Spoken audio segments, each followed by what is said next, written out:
For God's sake, let us sit upon the ground, and tell sad stories of the death of kings, how some have been deposed, some slain in war, some haunted by the ghosts they have deposed, some poisoned by their wives, some sleeping killed, all murdered.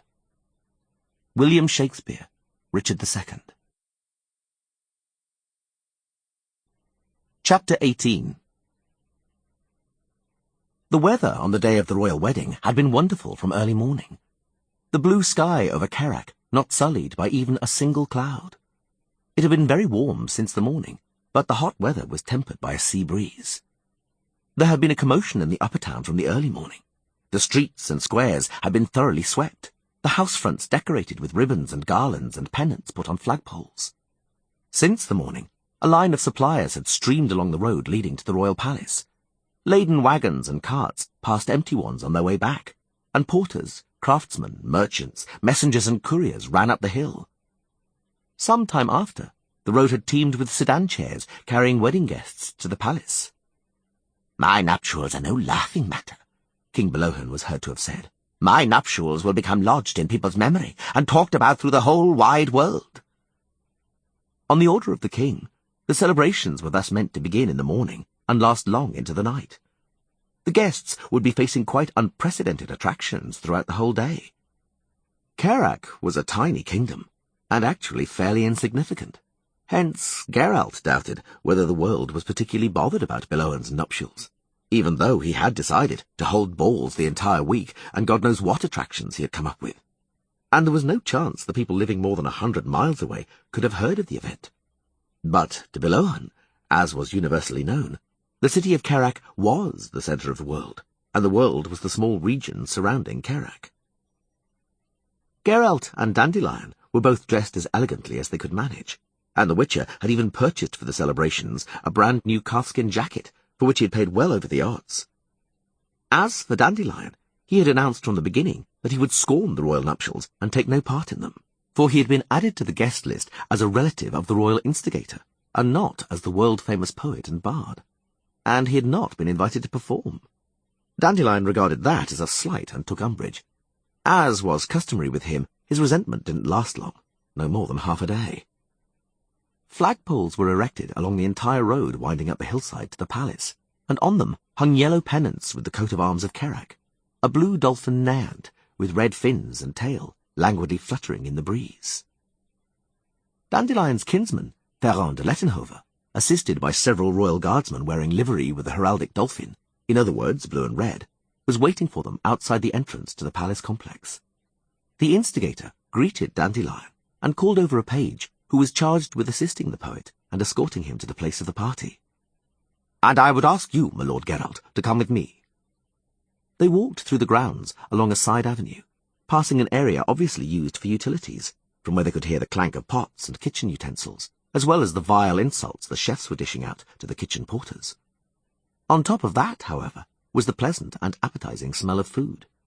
Geralt knew the menu, and knew what the guests would be served during the wedding party.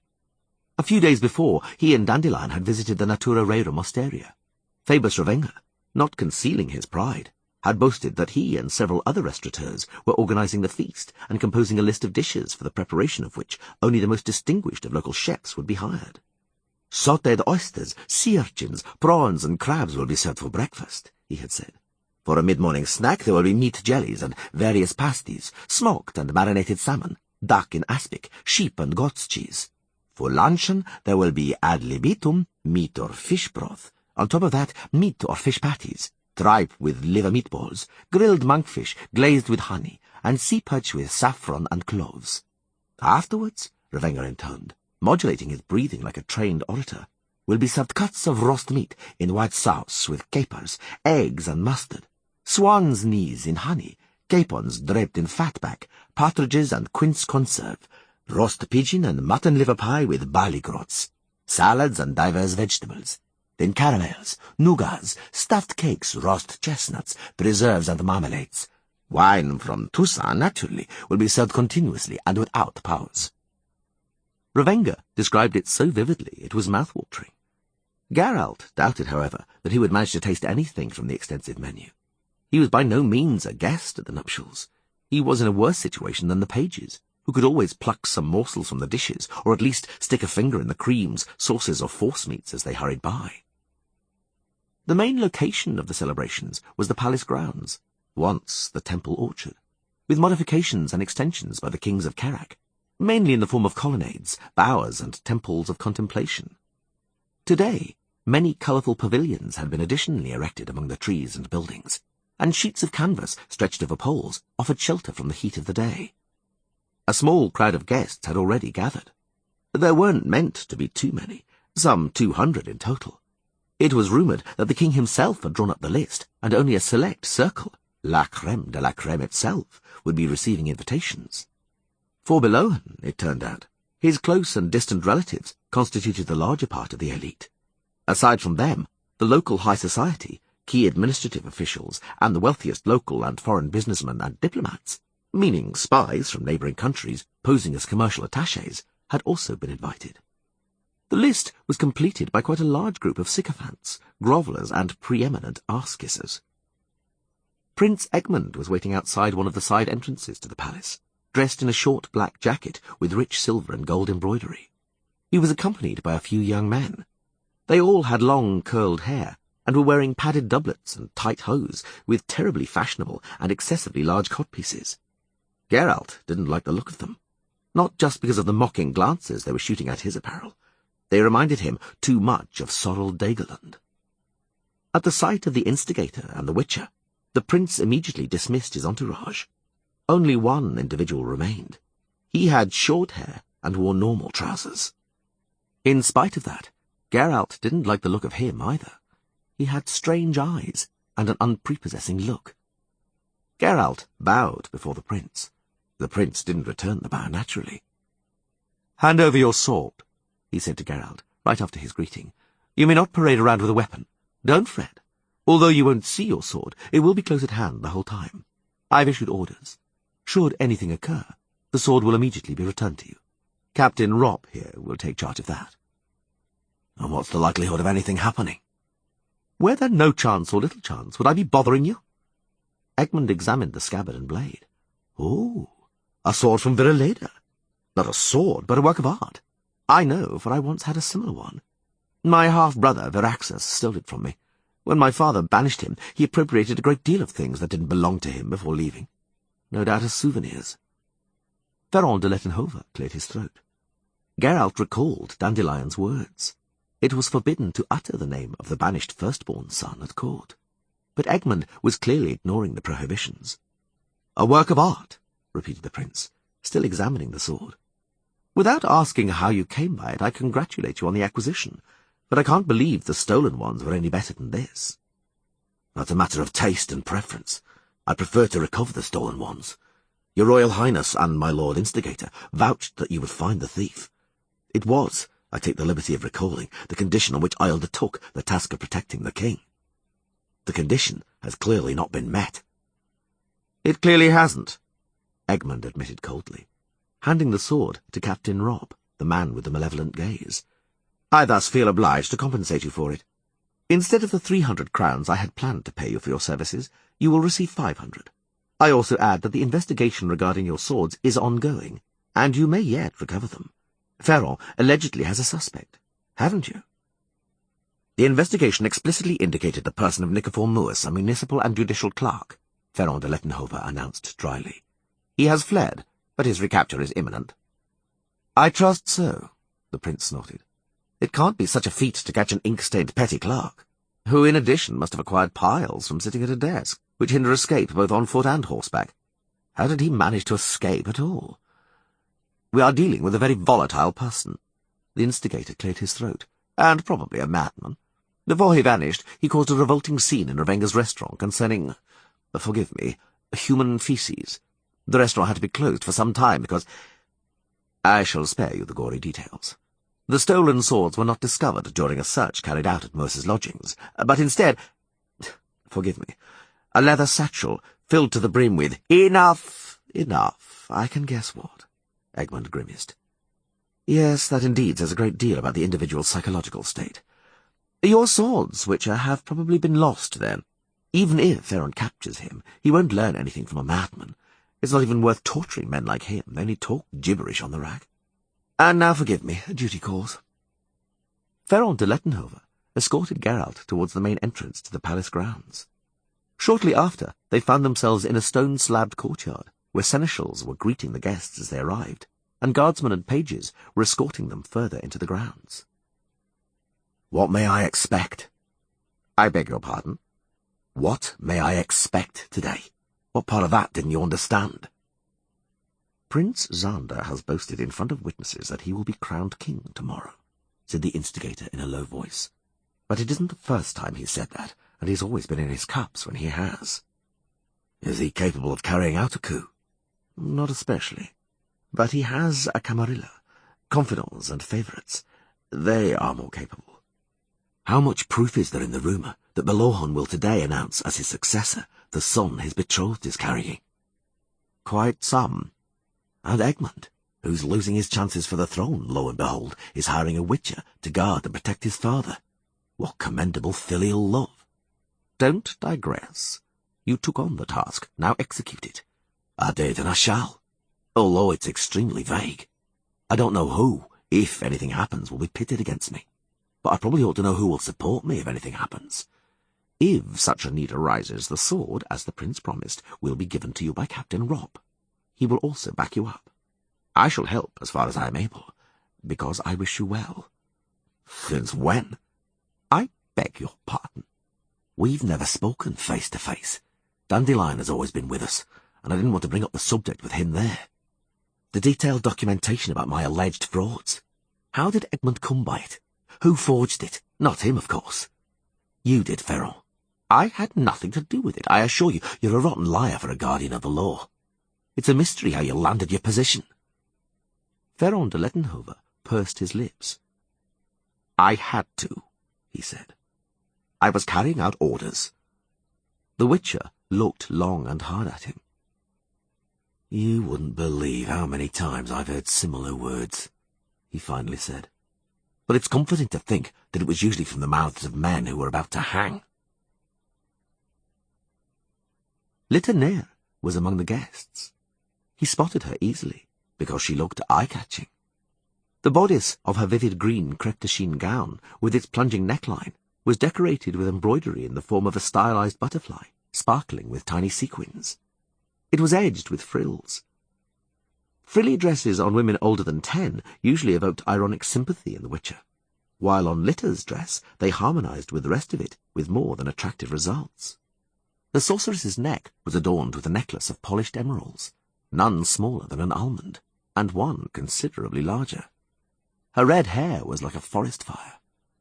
Mozaic was standing at Litter's side, in a black and astonishingly bold dress of silk and chiffon, quite transparent on the shoulders and sleeves. The girl's neck and cleavage were veiled in something like a fancifully draped chiffon ruff, which, in combination with the long black sleeves, gave her figure an aura of flamboyance and mystery. They were both wearing 4-inch heels. Litter's were made of iguana skin, and Mozaic's of patent leather.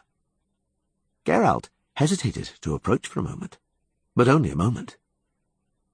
"Greetings," Litter said guardedly. "What a pleasant surprise. It's lovely to see you. Mozaic, you won. The white slippers are yours." "A wager," he guessed. "What did it concern?" "You. I thought we wouldn't see you again, and wagered that you wouldn't show up. Mozaic took the bet, because she thought differently." Litter gave him a deep, jade-green glance, clearly waiting for a response, for a word, for anything. Geralt remained silent. "Greetings, fair ladies," said Dandelion, springing up from nowhere, a veritable deus ex machina. "My respects. I bow before your beauty. Madame Nair, Miss Mozaic, forgive the absence of flowers." "We forgive you. What of the arts?" "All that you'd expect. Everything and nothing," said Dandelion, snatching 2 goblets of wine from a passing page and handing them to the women. "The party's somewhat dull, isn't it? But the wine's good. Est, 40 a pint. The red's not bad either, I've tried it. Just don't drink the hypocrites. They don't know how to spice it. And there's no end of guests. Have you seen? As usual in high society, the race is back to front. It's à rebours. Whoever arrives last wins and claims the laurels, and will have a splendid entrance. I think we're observing the finish right now. The owner of a chain of lumber mills and wife are crossing the finishing line, losing out in the process to the harbour master and wife, who are just behind, who in turn are losing out to a dandy I don't know. That's the head of the Caviran commercial mission, and wife, explained Coral. I wonder whose. Parle Pratt, that old villain, will make it into the leading pack, with a pretty good-looking partner. Bloody hell! What's the matter? The woman beside Pratt. Dandelion choked. Is Etna a cider? The little widow who sold me the sword? Is that how she introduced herself? Snorted Litter. Etna a cider? A cheap anagram. She's Antea Derris, Pratt's eldest daughter, and no little widow, for she's never married. Rumour has it she isn't fond of men. Pratt's daughter? Impossible! I visited him, but you didn't meet her there. The sorcerers cut him off. Nothing strange. Antea doesn't get on very well with her family. She doesn't even use her surname, but an alias made up of 2 given names. She only contacts her father regarding her business affairs, which, as a matter of fact, are booming. But I'm surprised to see them here together. They must have their reasons, the Witcher observed astutely. I dread to think what. Officially, Antea is a commercial agent, but her favourite spots are swindles, fraud, and rackets. Poet, I have a favour to ask. You're worldly wise, but Mosaic isn't. Lead her among the guests and introduce her to anyone worth knowing. And point out any who aren't. Assuring Coral that her wish was his command, Dandelion proffered Mosaic his arm. They were left alone. Come. Litter interrupted the lengthening silence. Let's take a walk. Up that little hill over there. A view of the city, Palmyra, the harbour and the sea, spread out from high up on the hill, from the Temple of Contemplation. Litter shielded her eyes with a hand. What's that sailing into harbour? And dropping anchor? A 3-masted frigate of curious construction, under black sails. Huh, that's quite remarkable. Forget the frigates. Dandelion and Mosaic having been sent away, we're alone and out of the way. And you're wondering why? She turned around. Waiting for me to tell you something. You're waiting for the questions I shall ask you. But perhaps I only want to tell you the latest gossip? From the wizarding community? Oh, no, never fear. It's not about Yennefer. It's about Risberg, a place you know well, after all. Plenty of changes have taken place there. But I fail to see the glint of curiosity in your eyes. Shall I go on? By all means, do. It began when Ortolan died. Ortolan's dead. He passed away almost a week ago. According to the official version, he was lethally poisoned by the fertilizer he was working on. But rumour has it that it was a stroke caused by the news of the sudden death of one of his favourites, who died as a result of an unsuccessful and highly suspicious experiment. I'm talking about a certain Daggerland. Does that name ring a bell? Did you meet him when you were at the castle? I may have. I met many sorcerers. They weren't all memorable. Ortolan apparently blamed the entire council at Risberg for his favourite's death, became enraged and suffered a stroke. He was really very old and had suffered from high blood pressure. His addiction to fishtech was an open secret, and fishtech and high blood pressure are a potent mixture. But there must have been something fishy, because significant staffing changes have taken place at Risberg. Even before Ortolan's death, there had been conflicts. Algernon Gwynkamp, more commonly known as Pinnity, was forced to resign, among others. You remember him, I'm certain, because if anyone was memorable there, he was. Indeed.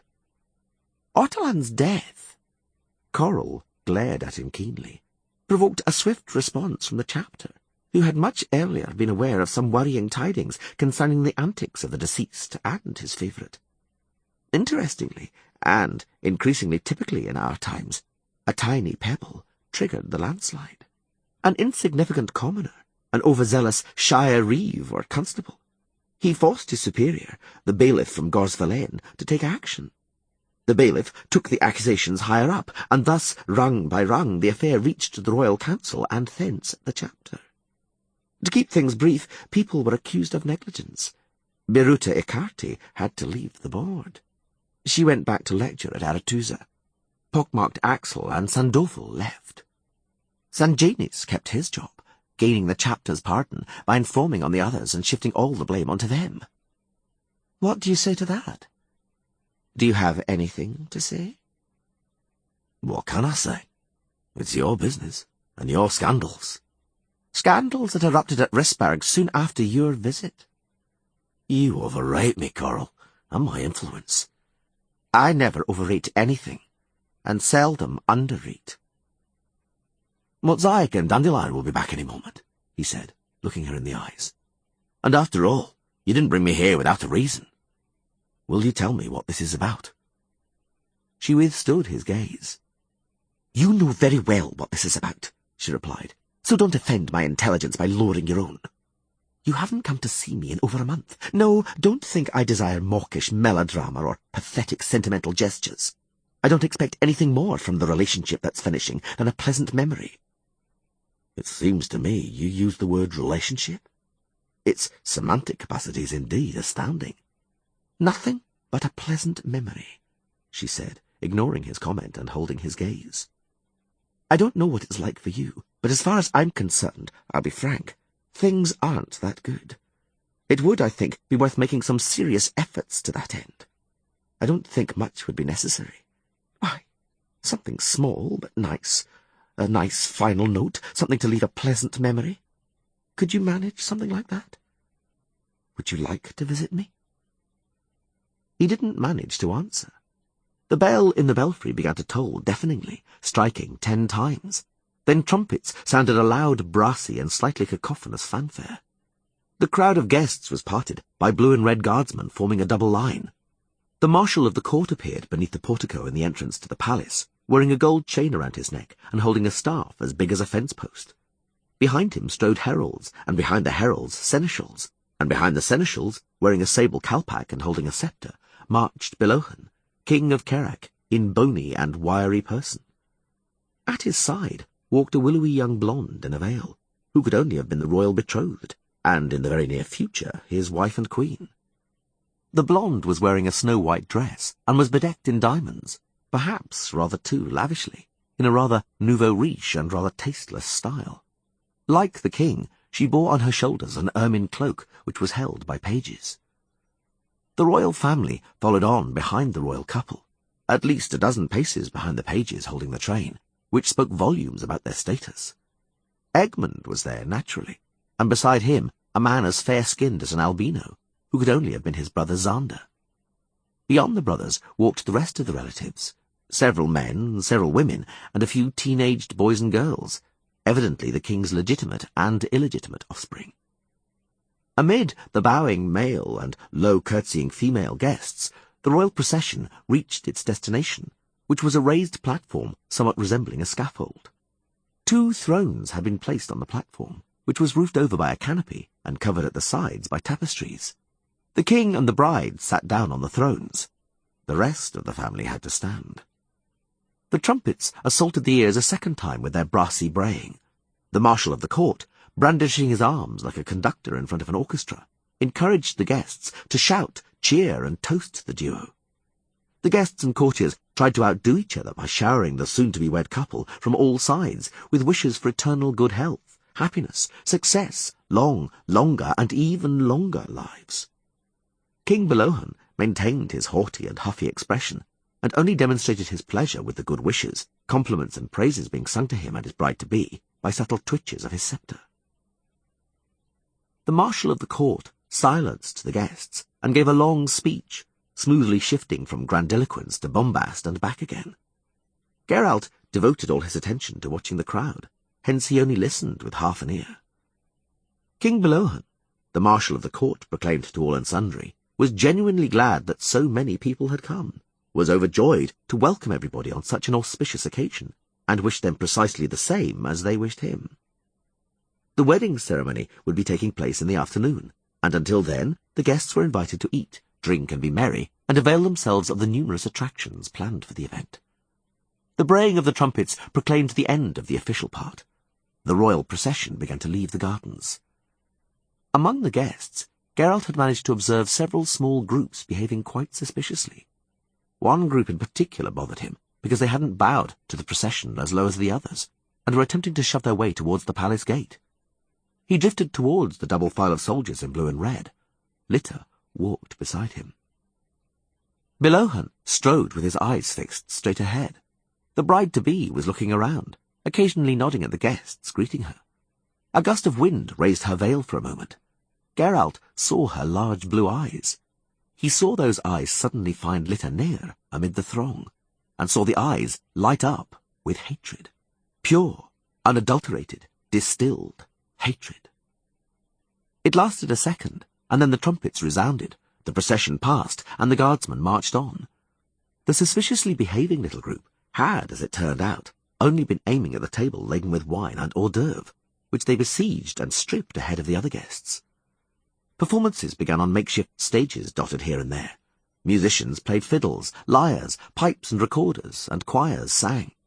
Jugglers took turns with tumblers, strong men made way for acrobats, and tightrope walkers were replaced by scantily clad dancers with tambourines. People became merrier and merrier. The ladies' cheeks began to glow, the gentlemen's foreheads to glisten with sweat, and the speech of both the former and the latter became very loud and somewhat incoherent. Litter pulled him beyond a pavilion. They surprised a couple that had concealed themselves there for explicitly sexual purposes. The sorceress wasn't bothered and paid almost no attention to them. "I don't know what's afoot," she said, "and I don't know why you're here, though I can guess.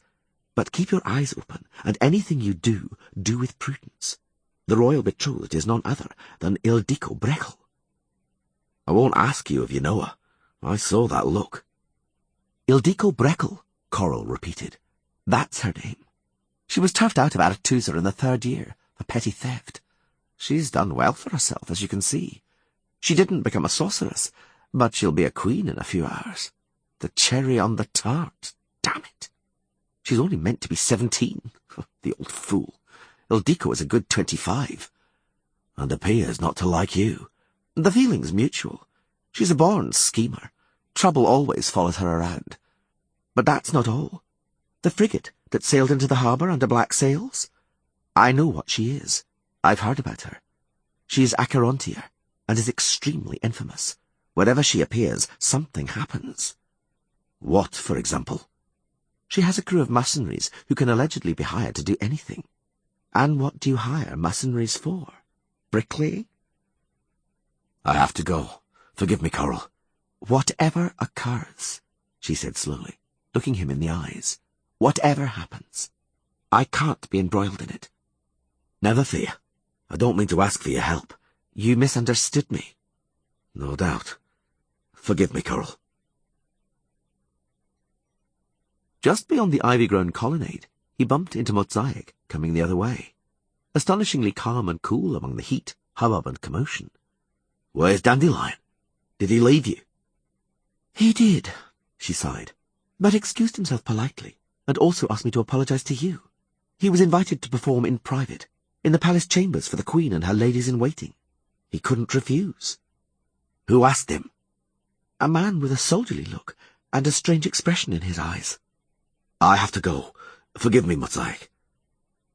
A small crowd had gathered beyond the pavilion, which was decorated with colourful ribbons. Food was being served, pasties, salmon and duck in aspic. Geralt cleared a path for himself, looking out for Captain Rob or Ferron de Lettenhover. Instead, he ran straight into Phoebus Ravenga. The restaurateur resembled an aristocrat. He was dressed in a brocade doublet, while his head was adorned with a hat bearing a plume of ostrich feathers. He was accompanied by Pyrrol Pratt's daughter, chic and elegant in a black male outfit. "Ah, Geralt," said Ravenga, looking pleased. "Antea, let me introduce you. Geralt of Rivia, the famous witcher. Geralt, this is Madame Antea Deris, commercial agent. Have a glass of wine with us." "Forgive me, but I'm in a hurry," he apologized. "I'm aware of Madame Antea, although I haven't met her personally. In your shoes, I wouldn't buy anything from her, Phoebus." The portico of the palace entrance had been decorated by some scholarly linguist, with a banner reading Crescite et multiplicamini, and Geralt was stopped by crossed halberd shafts. "No entry. I have to see the royal instigator urgently." No entry. The commander of the guard emerged from behind the halberdiers. He was holding a half-pike in his left hand. He aimed the dirty index finger of his right hand straight at Geralt's nose. No entry. Do you understand, sire? If you don't take that finger away from my face, I'll break it in several places. Ah, precisely. That's much better. And now take me to the instigator. Whenever you happen upon guards, there's always a row, said Ferron de Lettenhover from behind the Witcher. He must have followed Geralt. It's a grave character flaw, and may have disagreeable consequences. I don't like it when anybody bars my way. But that's what guards and sentries are for, after all. They wouldn't be necessary if there was free entry everywhere. Let him through. We have orders from the king himself. The commander of the guard frowned. We're to admit no one without being searched. Then search him. The search was thorough, and the guardsmen took it seriously. They searched him thoroughly, not limiting themselves to a cursory pat. They didn't find anything. Geralt hadn't taken the dagger he usually carried stuck down his boot to the wedding. Happy? Asked the instigator, looking down at the commander. Now step aside and let us through.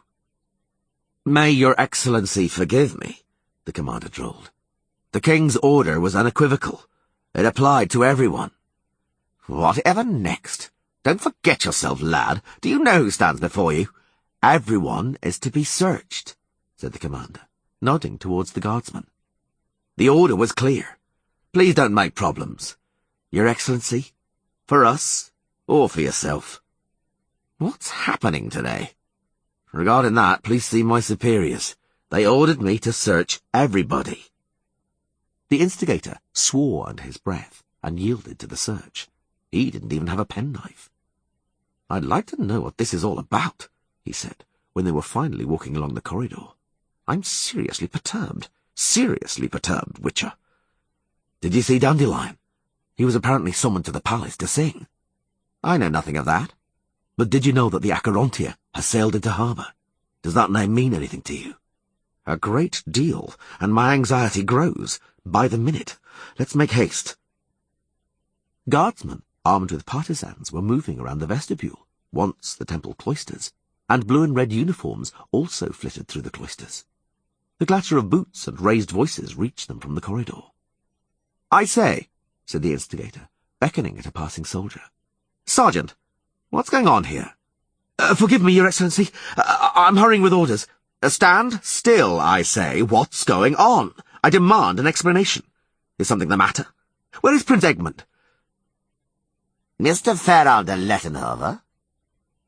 King Belohan himself stood in a doorway, beneath standards bearing the blue dolphin, accompanied by 4 sturdy toughs in leather jerkins. He had disposed of his royal trappings, so he didn't look like a king. He looked like a peasant whose cow had just calved and given birth to a gorgeous specimen. Mr. Ferron de Lettenhover. Joy at the calf could also be heard in the king's voice. The royal instigator. I mean, my instigator. Or perhaps not mine. Perhaps my son's? You appear, although I haven't summoned you. In principle, being here at this moment was your professional duty, but I didn't summon you. Let Ferron, I thought to myself, let Ferron eat, drink, pick up a bit of skirt and shagger in the bower. I won't summon him. I don't want him here. Do you know why I didn't want you? Because I wasn't certain who you serve. Whom do you serve, Ferron? I serve your majesty, replied the instigator, bowing low, and I'm utterly devoted to your majesty. Did you all hear that? Asked the king, looking around theatrically. Ferron is devoted to me. Very well, Ferron, very well. I expected an answer like that, O royal instigator. You may remain. You will come in useful. I shall at once charge you with a task befitting an instigator. I say, and this one? Who is it? Just a minute. Could it be that witcher who engages in swindles, whom the sorceress fingered? He turned out to be innocent. The sorceress was misled. He had been informed upon. The innocent are not informed upon. It was a decision of the court. The case was closed owing to lack of evidence. But there was a case, meaning there was a sting. Decisions of the court and its verdicts derive from the imaginations and caprices of court officers, while the stink issues from the very nub of the case. That's all I wish to say. I won't waste time on lectures about jurisprudence. On the day of my marriage, I can show magnanimity, not order him locked up.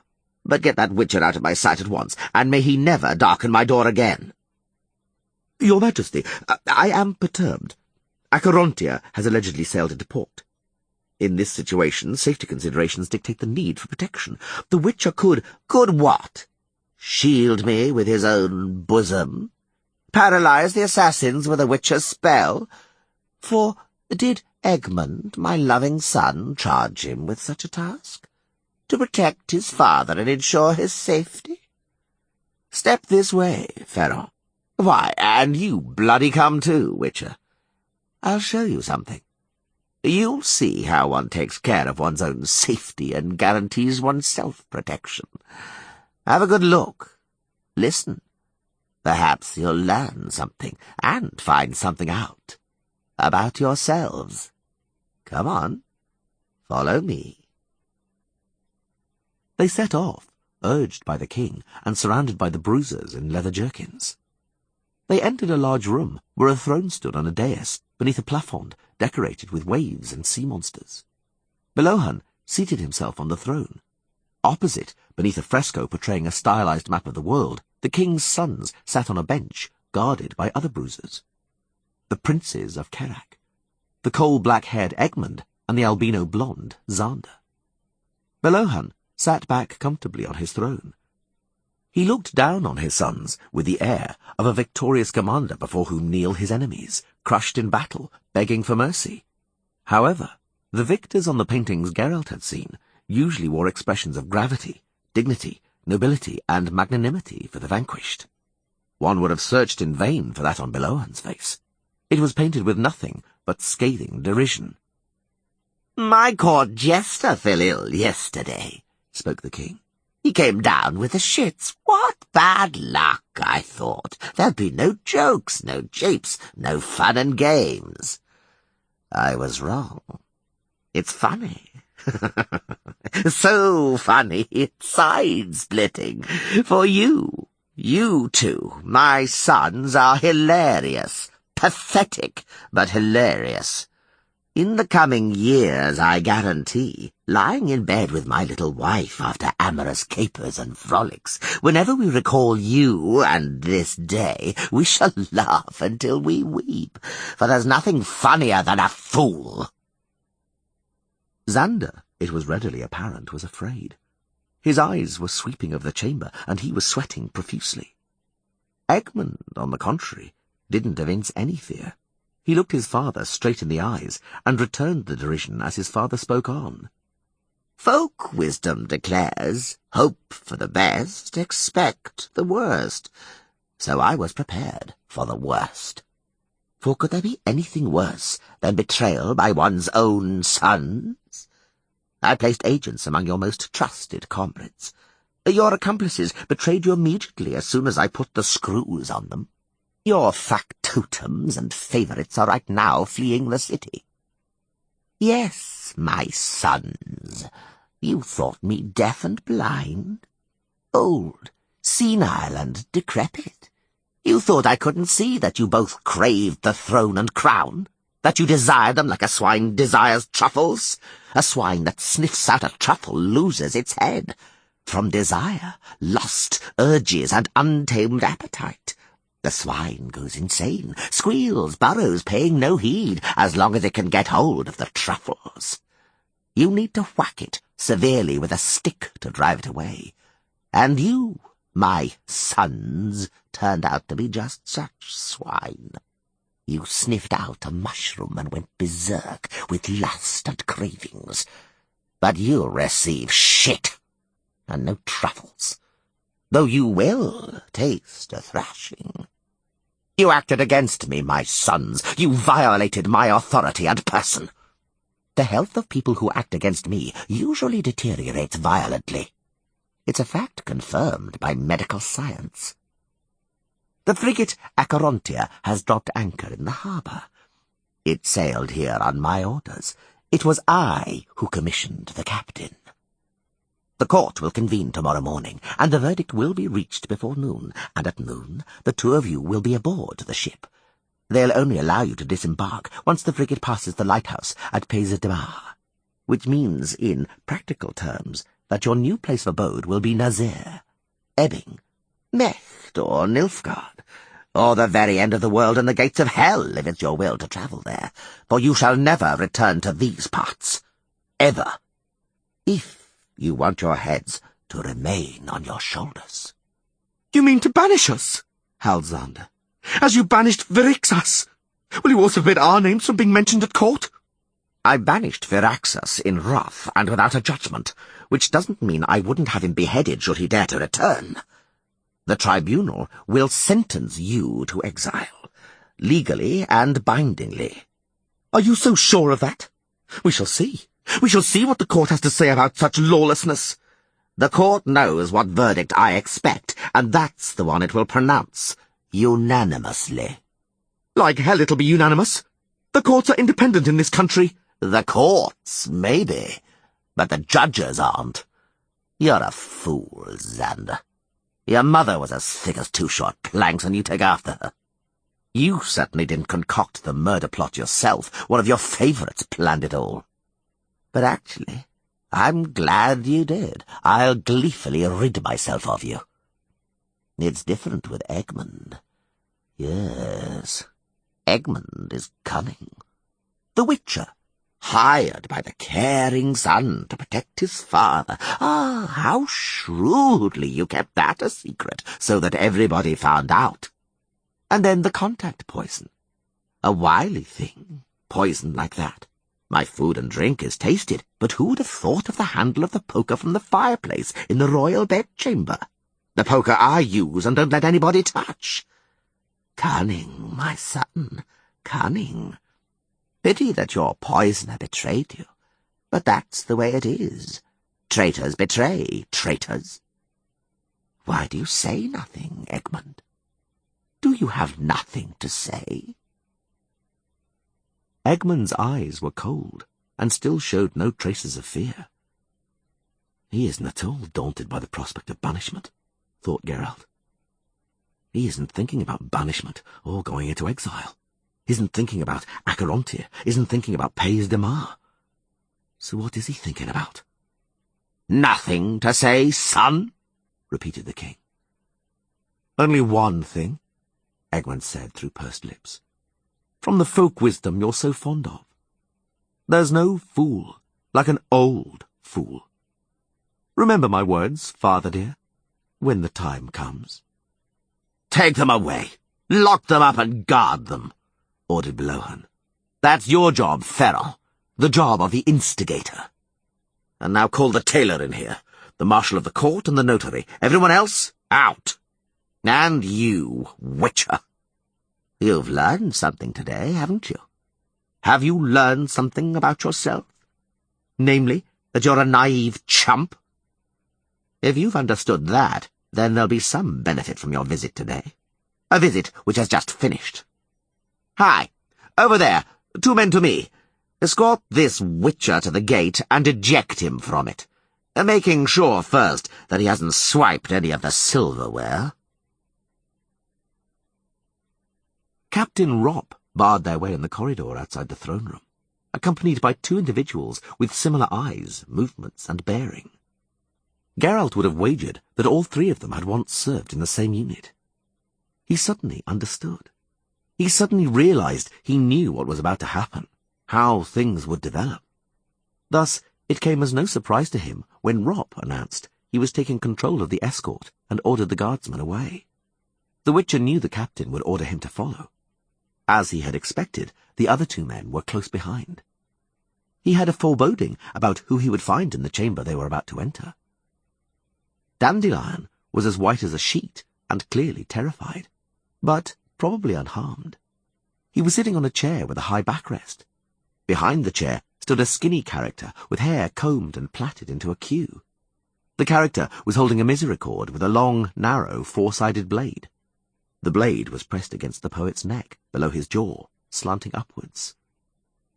"No funny business," warned Robb.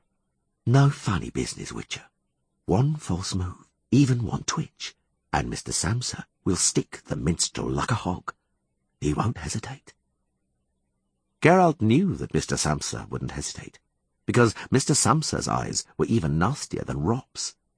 They were eyes with a very specific expression. People with eyes like that could occasionally be come across in morgues and anatomy laboratories.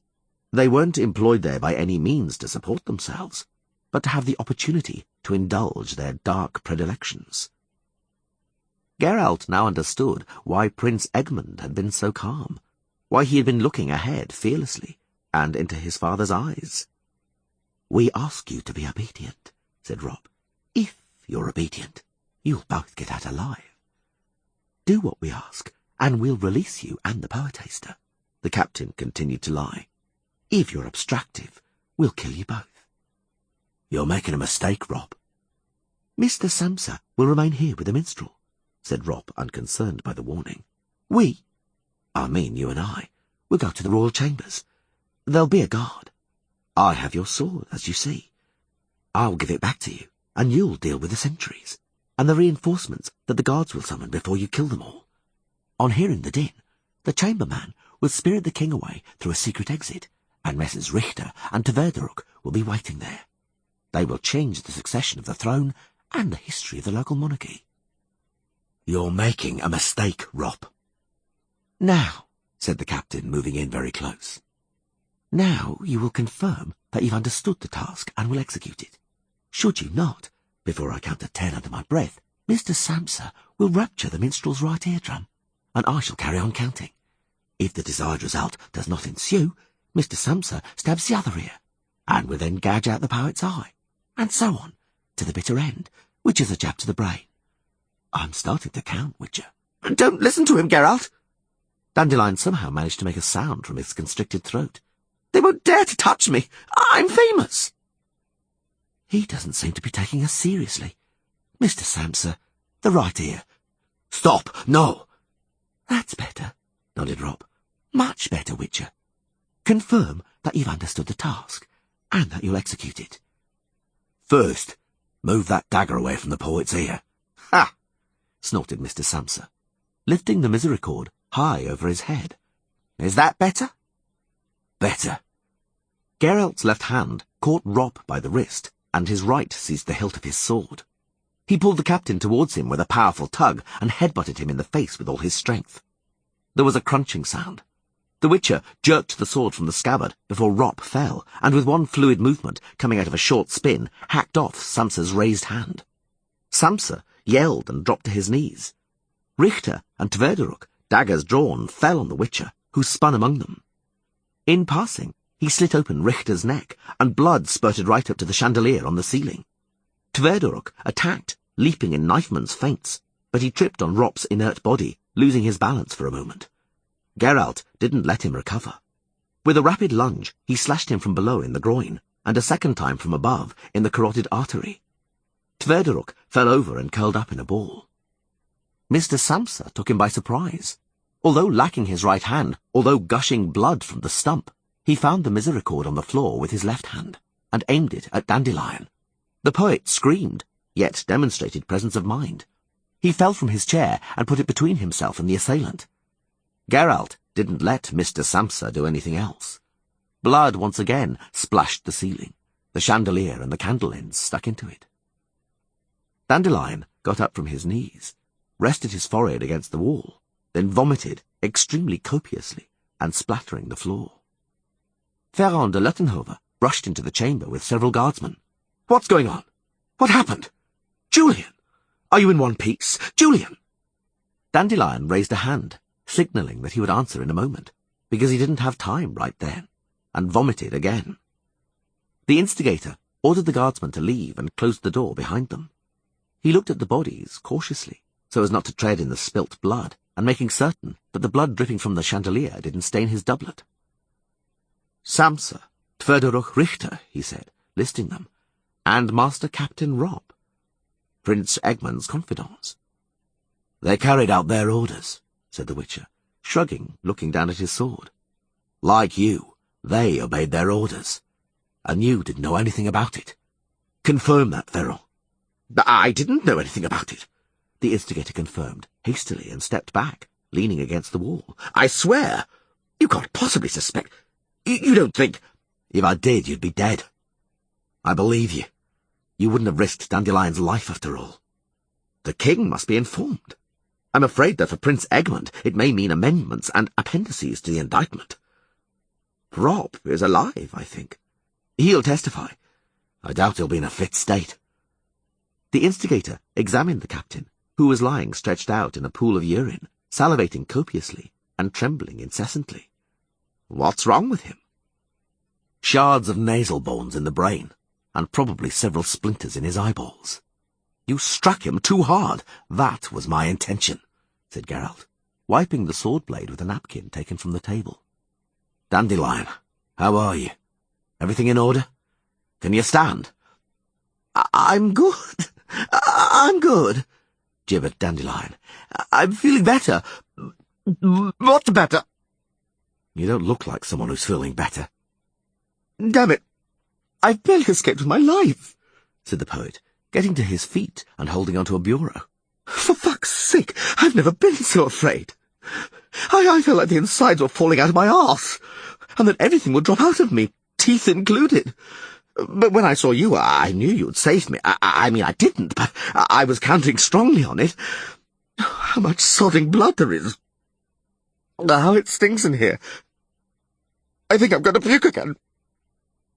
We're going to the king, said Ferrand de Lettenhove. Give me your sword, Witcher, and clean it a little. You stay here, Julian. Fuck that! I'm not staying here for a moment. I prefer sticking close to Geralt. The entrance to the royal antechambers was being guarded by sentries, who, however, recognized the instigator and let him through. But getting into the actual chambers was not so straightforward. A herald, 2 seneschals and their entourage, consisting of 4 bruisers, turned out to be an insurmountable obstacle. The king is being fitted for his wedding outfit, the herald pronounced. He made it clear he is not to be disturbed. We have an important matter requiring urgent attention. The king made it categorically clear he is not to be disturbed. While Master Witcher had, as I recall, orders to leave the palace. What, then, is he still doing here? I'll explain that to the king. Admit us. Ferrand pushed the herald away and shoved the seneschal. Geralt followed him. But they were still only able to reach the chamber's threshold, stuck behind several courtiers gathered there. Their further progress was thwarted by bruisers in leather jerkins, who pushed them against the wall on the order of the herald. They were pretty rough, but Geralt followed the instigator's example and gave up any resistance. The king was standing on a low stool. A tailor with pins in his mouth was adjusting the royal breeches. Beside the king stood the marshal of the court and somebody dressed in black, probably the notary. Right after the wedding ceremony, said Belohan, I shall announce that my successor will be the son whom my little wedded wife will bear me today. That measure ought to assure me her favour and submission. It will also give me a little time and peace. About 20 years will pass before the pup reaches an age when he'll start scheming. But if I so wish, I shall call it off and designate somebody quite different as my successor. The king grimaced and winked at the marshal of the court. After all, it is a morganatic marriage, and issue from such unions don't inherit titles, do they? And who's capable of predicting how long I'll stand her? For are there no other prettier and younger wenches in the world? It'll be necessary to draw up the appropriate documents, a prenuptial agreement or something. Hope for the best, expect the worst. The chamberman handed the king a tray piled up with jewels. Take it away, Belohan grimaced. I won't be bedecking myself with trinkets like some fop or arivist. I'll only put this on. It's a gift from my betrothed. Small but tasteful. A medallion with the crest of my country. It behoves me to wear such a coat of arms. They are her words. The country's crest on my chest. The country's good in my heart. Some time passed before Geralt, standing pressed against the wall, put 2 and 2 together. The cat, patting the medallion with its paw. The golden medallion on a chain, the blue enamel, the dolphin. D'or dauphin, nerf d'azur, l'oreille, pentre, oreille, barbe, et crête de gueule. It was too late to react. He didn't even manage to cry out or give a warning. He saw the golden chain suddenly contract and tighten around the king's neck like a garrote. Beloan flushed and opened his mouth, but was incapable of taking a breath or screaming. He grabbed his neck with both hands, struggling to tear the medallion off or at least jam his fingers under the chain. He couldn't, as the chain had cut deeply into his flesh. The king fell from the stool and danced, bumping into the tailor. The tailor staggered and choked. He'd probably swallowed his pins. He fell against the notary, and they both went over. Meanwhile, Beloan turned blue, eyes goggling, tumbled onto the floor, kicked out with his legs a few times and tensed up, and stopped moving. "Help! The king has collapsed!" "The physician!" called the marshal of the court. "Summon the physician!" "Ye gods! What has happened? What's happening to the king?" "The physician! Quickly!" Ferrand de Lettenhove put his hands to his brow. His face wore a strange expression. The expression of a man who was slowly beginning to understand. The king was laid down on a chaise longue. The physician took a long time examining him. Although close by, Geralt wasn't allowed through, couldn't watch. In spite of that, he knew that the chain had already loosened before the physician came running. "Apoplexy," the physician pronounced, straightening up. "Brought on by airlessness. Bad vapours entered the body and poisoned the humours. The unceasing storms raising the heat of the blood are to blame. Science is powerless. I can do nothing. Our good and gracious king is dead. He has departed this life." The marshal of the court gave a cry, burying his face in his hands. The herald seized his burier in both hands. A courtier sobbed. Others knelt down. The corridor and vestibule abruptly resounded with the echo of heavy steps. In the doorway appeared a giant, a fellow measuring a good 7 feet tall, in the uniform of a guardsman, but a senior one.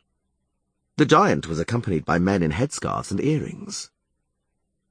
"Gentlemen, you are to proceed to the throne room at once," said the giant amid the silence.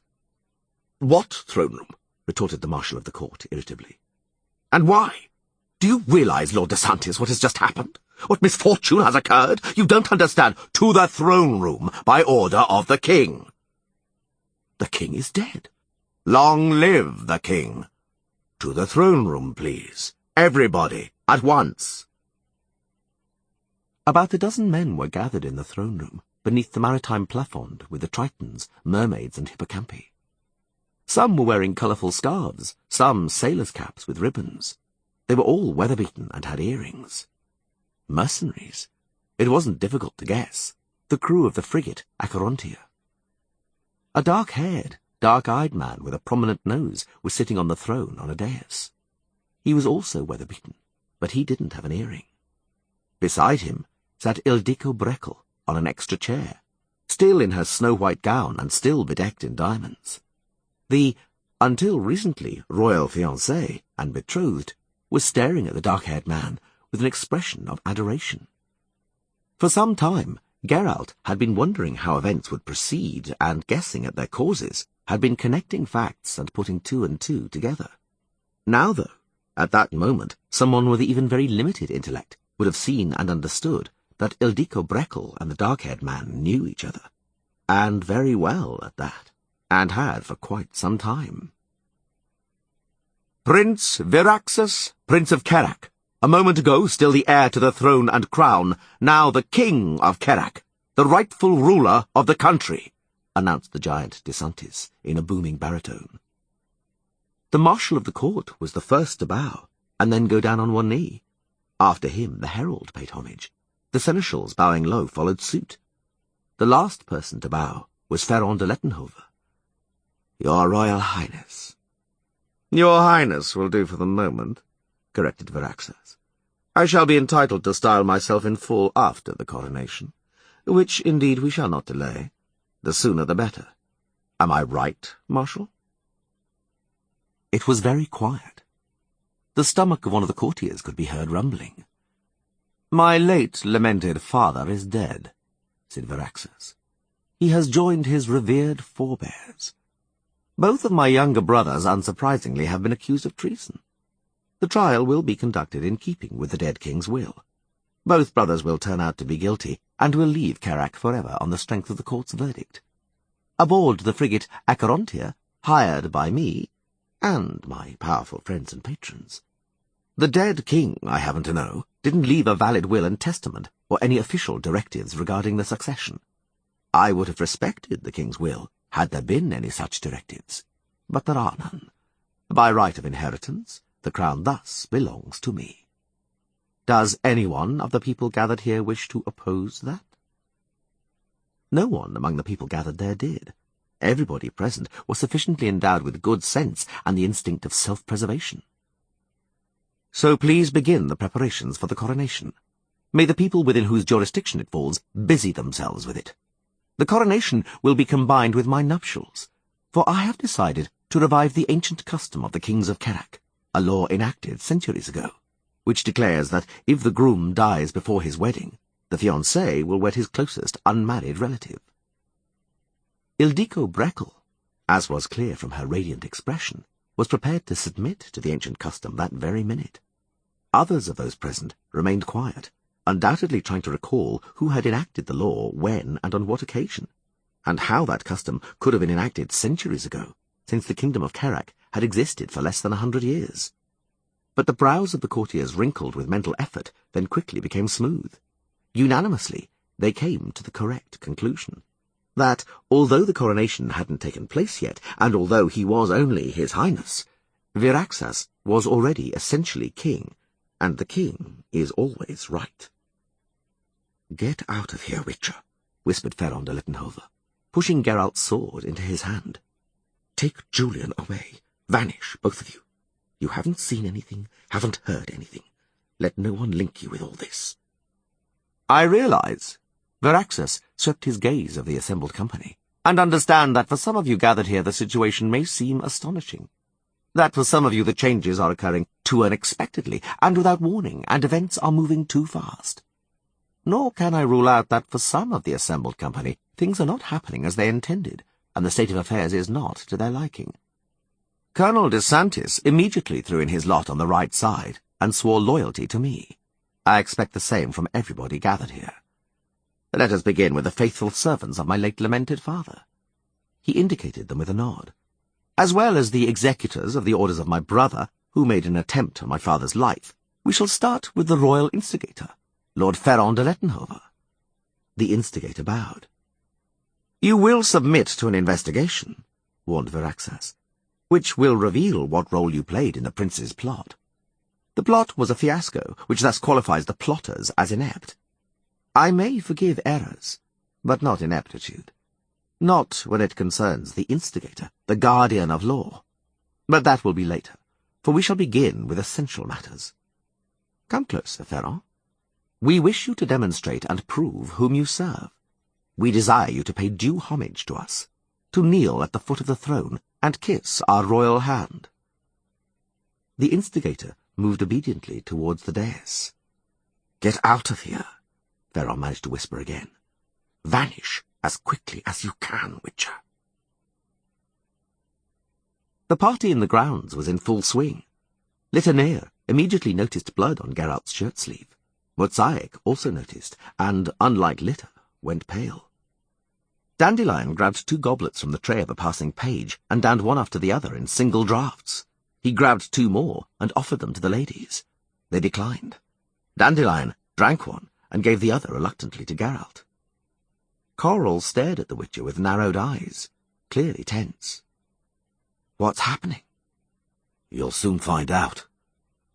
The bell in the belfry began to toll. It tolled so ominously, so gloomily, and so mournfully, that the guests fell silent. The Marshal of the Court and the Herald stepped onto the scaffold-like platform. "Fraught with regret and distress," the Marshal said into the silence, "I must inform you, honourable guests, that King Belohan I, our beloved, good and gracious ruler, has suddenly passed away. Struck down by the stern hand of fate, he has departed this life. But the kings of Carrack do not die. The king is dead. Long live the king!"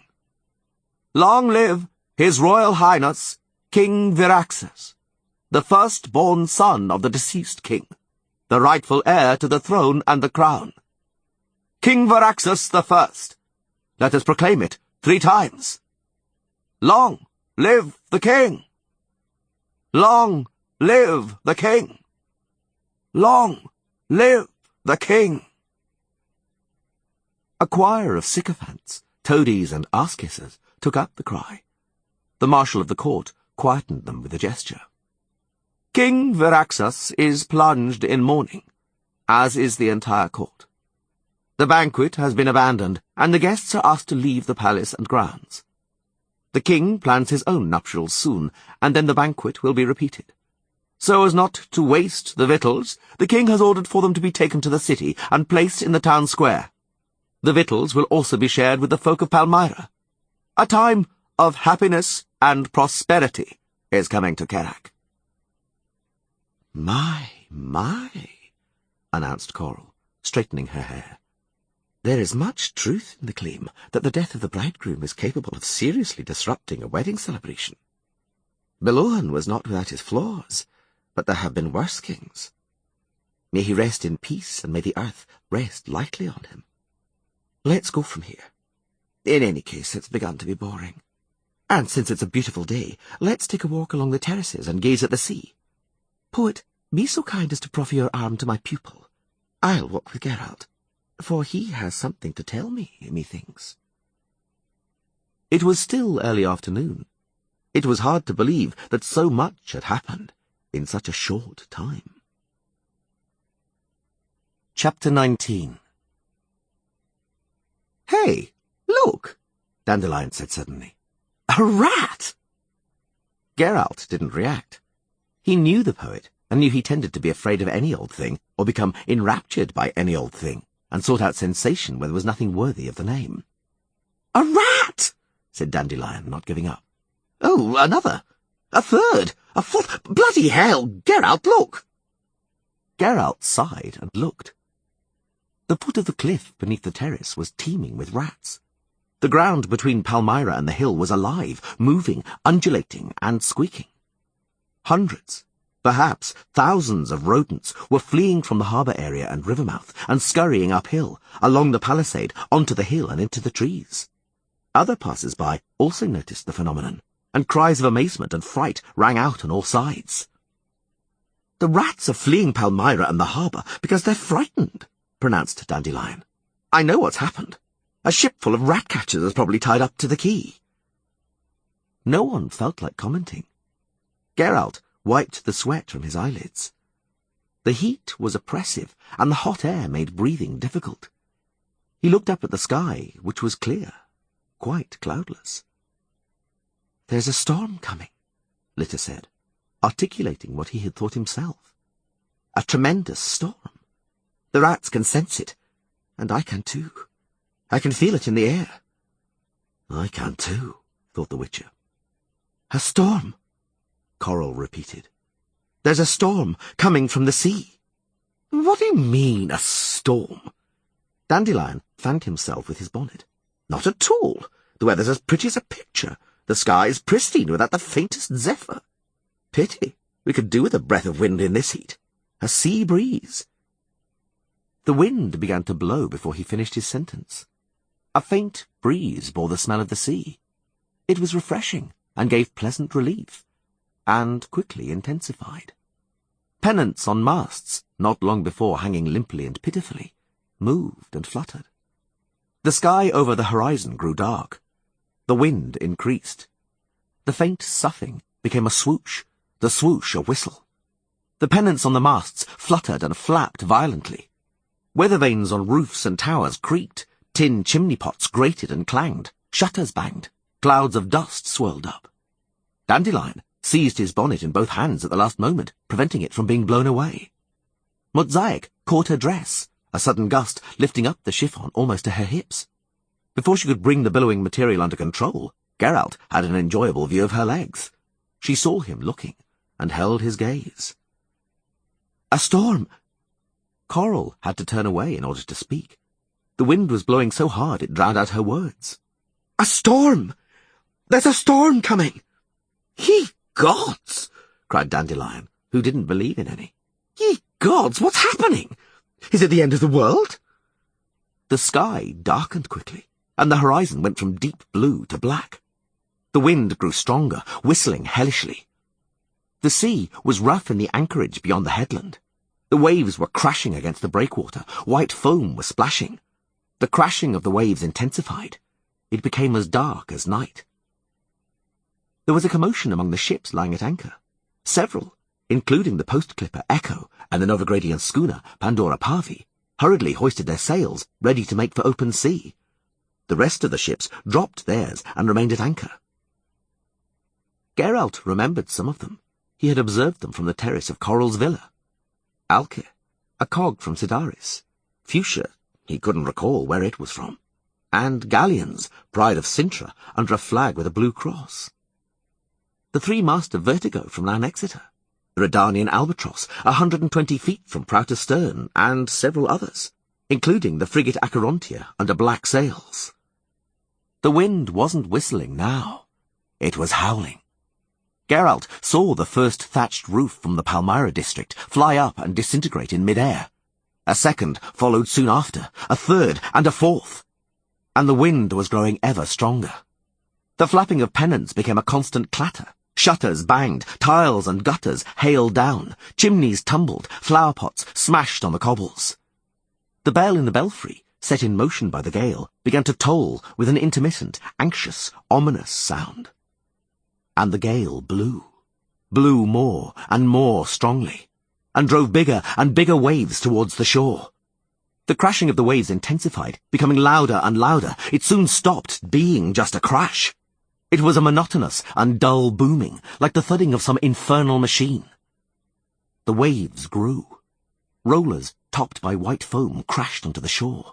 The ground was trembling beneath people's feet. The gale howled. Echo and Pandora Parvi were unable to flee. They returned to the harbour and dropped anchor. The awestruck and terrified cries of the people gathered on terraces sounded louder and louder. Outstretched arms pointed at the sea. The sea was one great wave, a colossal wall of water, apparently rising to the height of the galleon's masts. Coral grabbed the Witcher by the arm. She said something, or rather tried to speak, but the gale gagged her effectively. "Wait, Geralt!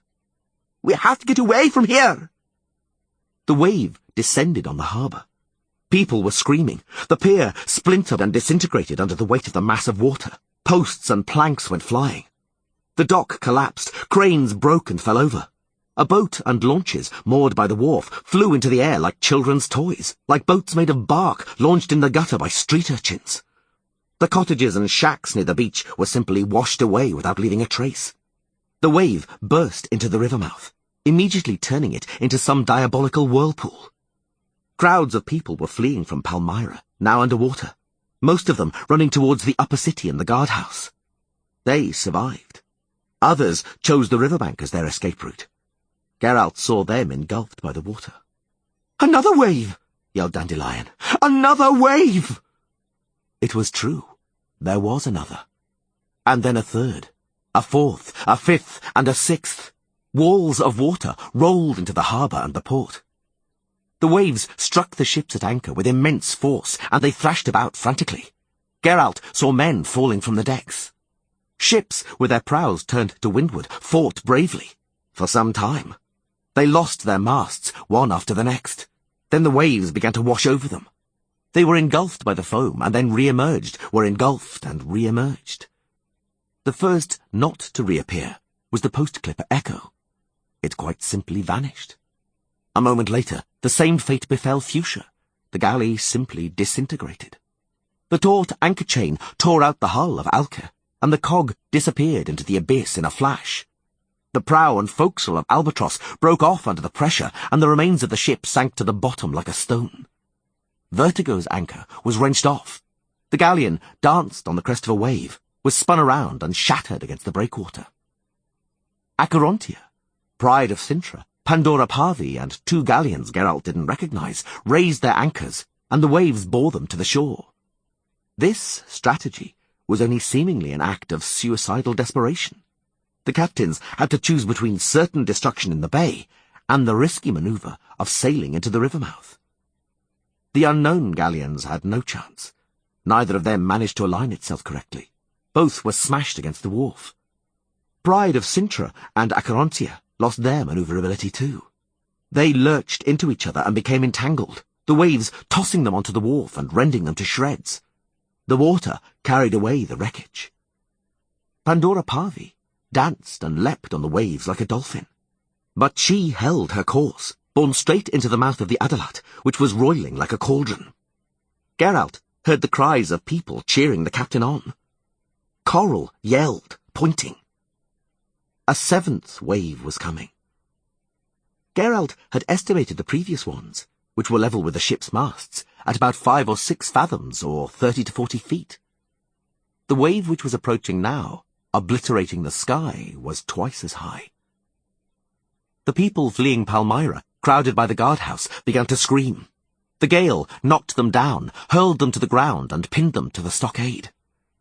The wave crashed down on Palmyra, and simply pulverized it, washed it off the face of the earth.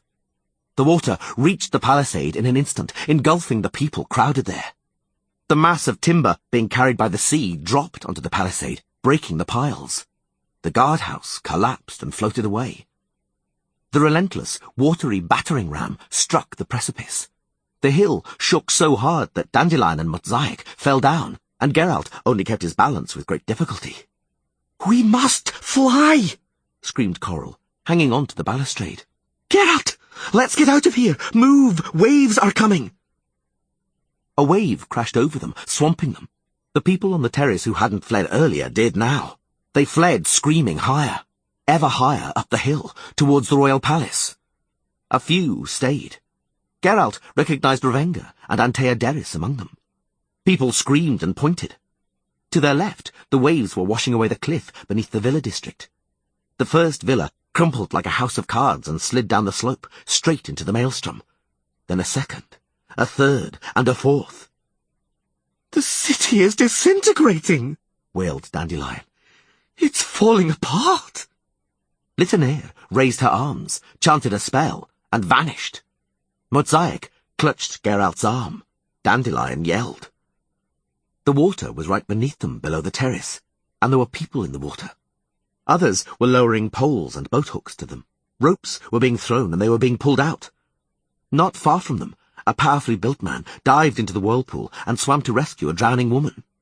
Motzaik screamed. She saw a fragment from the roof of a cottage floating past, with some children clinging to it. 3 children. Geralt unslung his sword from his back. "Hold it, Dandelion!" Geralt threw off his jacket and dived into the water. It wasn't normal swimming, and his normal swimming skills were fit for nothing. The waves tossed him upwards, downwards, and sideways, pummeled him with the beams, planks, and furniture spinning in the whirlpool. The mass of timber bearing down on him threatened to crush him to a pulp. When he finally swam over and caught hold of the roof, he was already severely battered. The roof bucked and whirled in the waves like a spinning top. The children were bawling at various pitches. 3, he thought. No way will I manage to carry all 3 of them. He felt a shoulder alongside his. 2! Antea Deris spat water and seized one of the children. "Take 2!" It wasn't so simple. He peeled a little boy off and pinned him under one arm. A little girl was clinging to the rafters in such desperation that it took Geralt a long time to pry open her fingers. The waves, swamping and covering them, helped. The half-drowned little girl released the roof timbers, and Geralt shoved her beneath his other arm. And then all 3 of them began to go under. The children gurgled and struggled. Geralt fought. He had no idea how, but he swam up to the surface. A wave tossed him against the wall of the terrace, knocking the wind out of him. He didn't release the children. The people above shouted, tried to help, reaching down with anything they could seize hold of, but to no avail. The whirlpool snatched them and carried them away. The Witcher slammed into somebody. It was Antea Deris with the little girl in her arms. She was putting up a fight, but he saw she was exhausted. She was struggling to hold her head and that of the child above water. A splash alongside and faltering breathing. It was Motzaik. She tore one of the children from Geralt's arms and swam off. Geralt saw her being struck by a beam carried by the waves. She screamed, but kept hold of the child. The waves flung them against the wall of the terrace again. This time the people above were prepared. They'd even brought a ladder and were hanging from it with outstretched arms. They lifted up the children. The witcher saw Dandelion grab Motzaik and drag her onto the terrace. Antea Derris looked at him. She had beautiful eyes. She smiled. They were struck by the mass of timber, heavy stakes from the palisade being carried on the wave. One of them jabbed Antea Derris and crushed her against the terrace. She coughed up blood, a lot of blood. Then her head lolled on her chest, and she vanished beneath the waves. Geralt was hit by 2 stakes, one in the shoulder, the other in the hip. The impact paralyzed him, totally numbing him in an instant. He choked on water and began to sink. Someone seized him in a painful iron grip and snatched him upwards towards the surface and the light. He groped around and felt a powerful bicep as hard as rock. The strong man was pumping with his legs, forging through the water like a triton, shoving away the wood floating around and the drowned corpses spinning in the turmoil. Geralt came up right by the terrace. Shouts and cheers from above, arms reaching out. A moment later, the witcher was lying in a pool of water, coughing, spluttering and retching onto the terrace. Dandelion knelt beside him as white as a sheet. Motzaik was on his other side, also pale-faced, but with trembling hands. Geralt sat up with difficulty. "Antea." Dandelion shook his head and looked away. Motzaik lowered her head onto her lap. He saw the sobbing shaking her shoulders. His rescuer was sitting beside him, the strong man, or to be more precise, strong woman.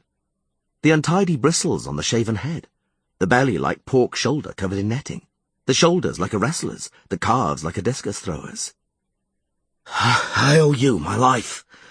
Don't be soft," said the commandant of the guardhouse, waving a dismissive arm.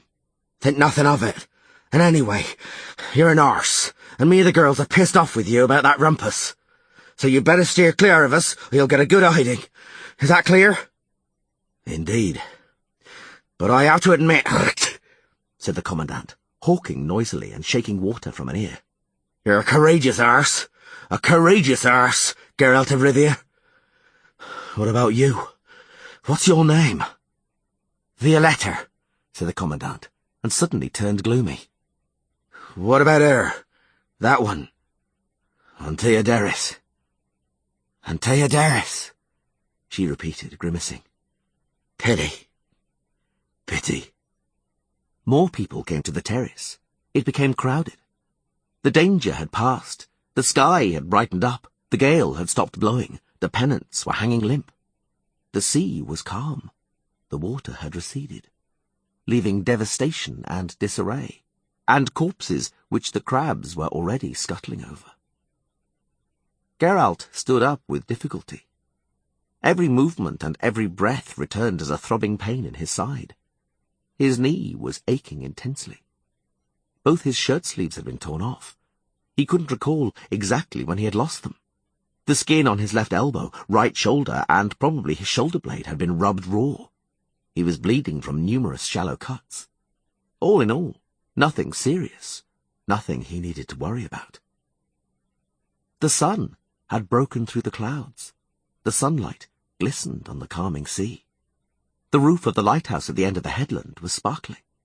It was built of white and red brick, a relic of elven times, a relic that had endured many storms like that, and would endure many more, it would seem.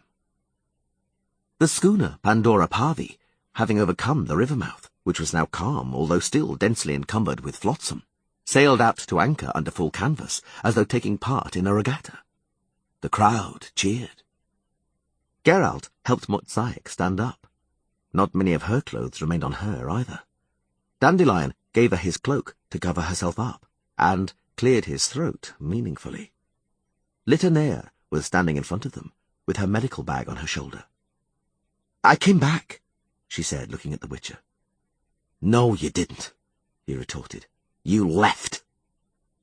She looked at him, with cold, strange eyes, and soon after fixed her gaze on something very distant. located very far over the witcher's right shoulder. "So, you want to play it like that," she stated coolly, "and leave a memory like that? Well, it's your will, your choice, although you might have chosen a little less lofty style. Farewell, then. I'm going to offer help to the wounded and the needy. You clearly don't need my help, or me. Motzaik?" Motzaik shook her head and linked her arm through Geralt's. Coral snorted. "It's like that, is it? That's what you want? Like that? Well, it's your will, your choice. Farewell." She turned and walked away. Phoebus Ravenga appeared in the crowd that had begun to gather on the terrace. He must have taken part in the rescue, because his wet clothes were hanging on him in shreds. An attentive factotum approached and handed him his hat, or rather what remained of it. "What now?" called a voice in the crowd. "What now, councillor? What now? What shall we do?" Ravenga looked at them for a long time, then straightened up, wrung out his hat and put it on. "Bury the dead," he said. "Take care of the living, and start rebuilding." The bell in the belfry tolled, as though it wanted to assert that it had survived, that although much had changed, certain things were unchanging. "Let's go," said Geralt, pulling wet seaweed from his collar. "Dandelion, where's my sword?" Dandelion choked, pointing at an empty place at the foot of a wall. A moment ago? They were here a moment ago. Your sword and your jacket. They've been stolen. The fucking bastards! They've been stolen! Hey, you there! There was a sword here! Give it back, come on!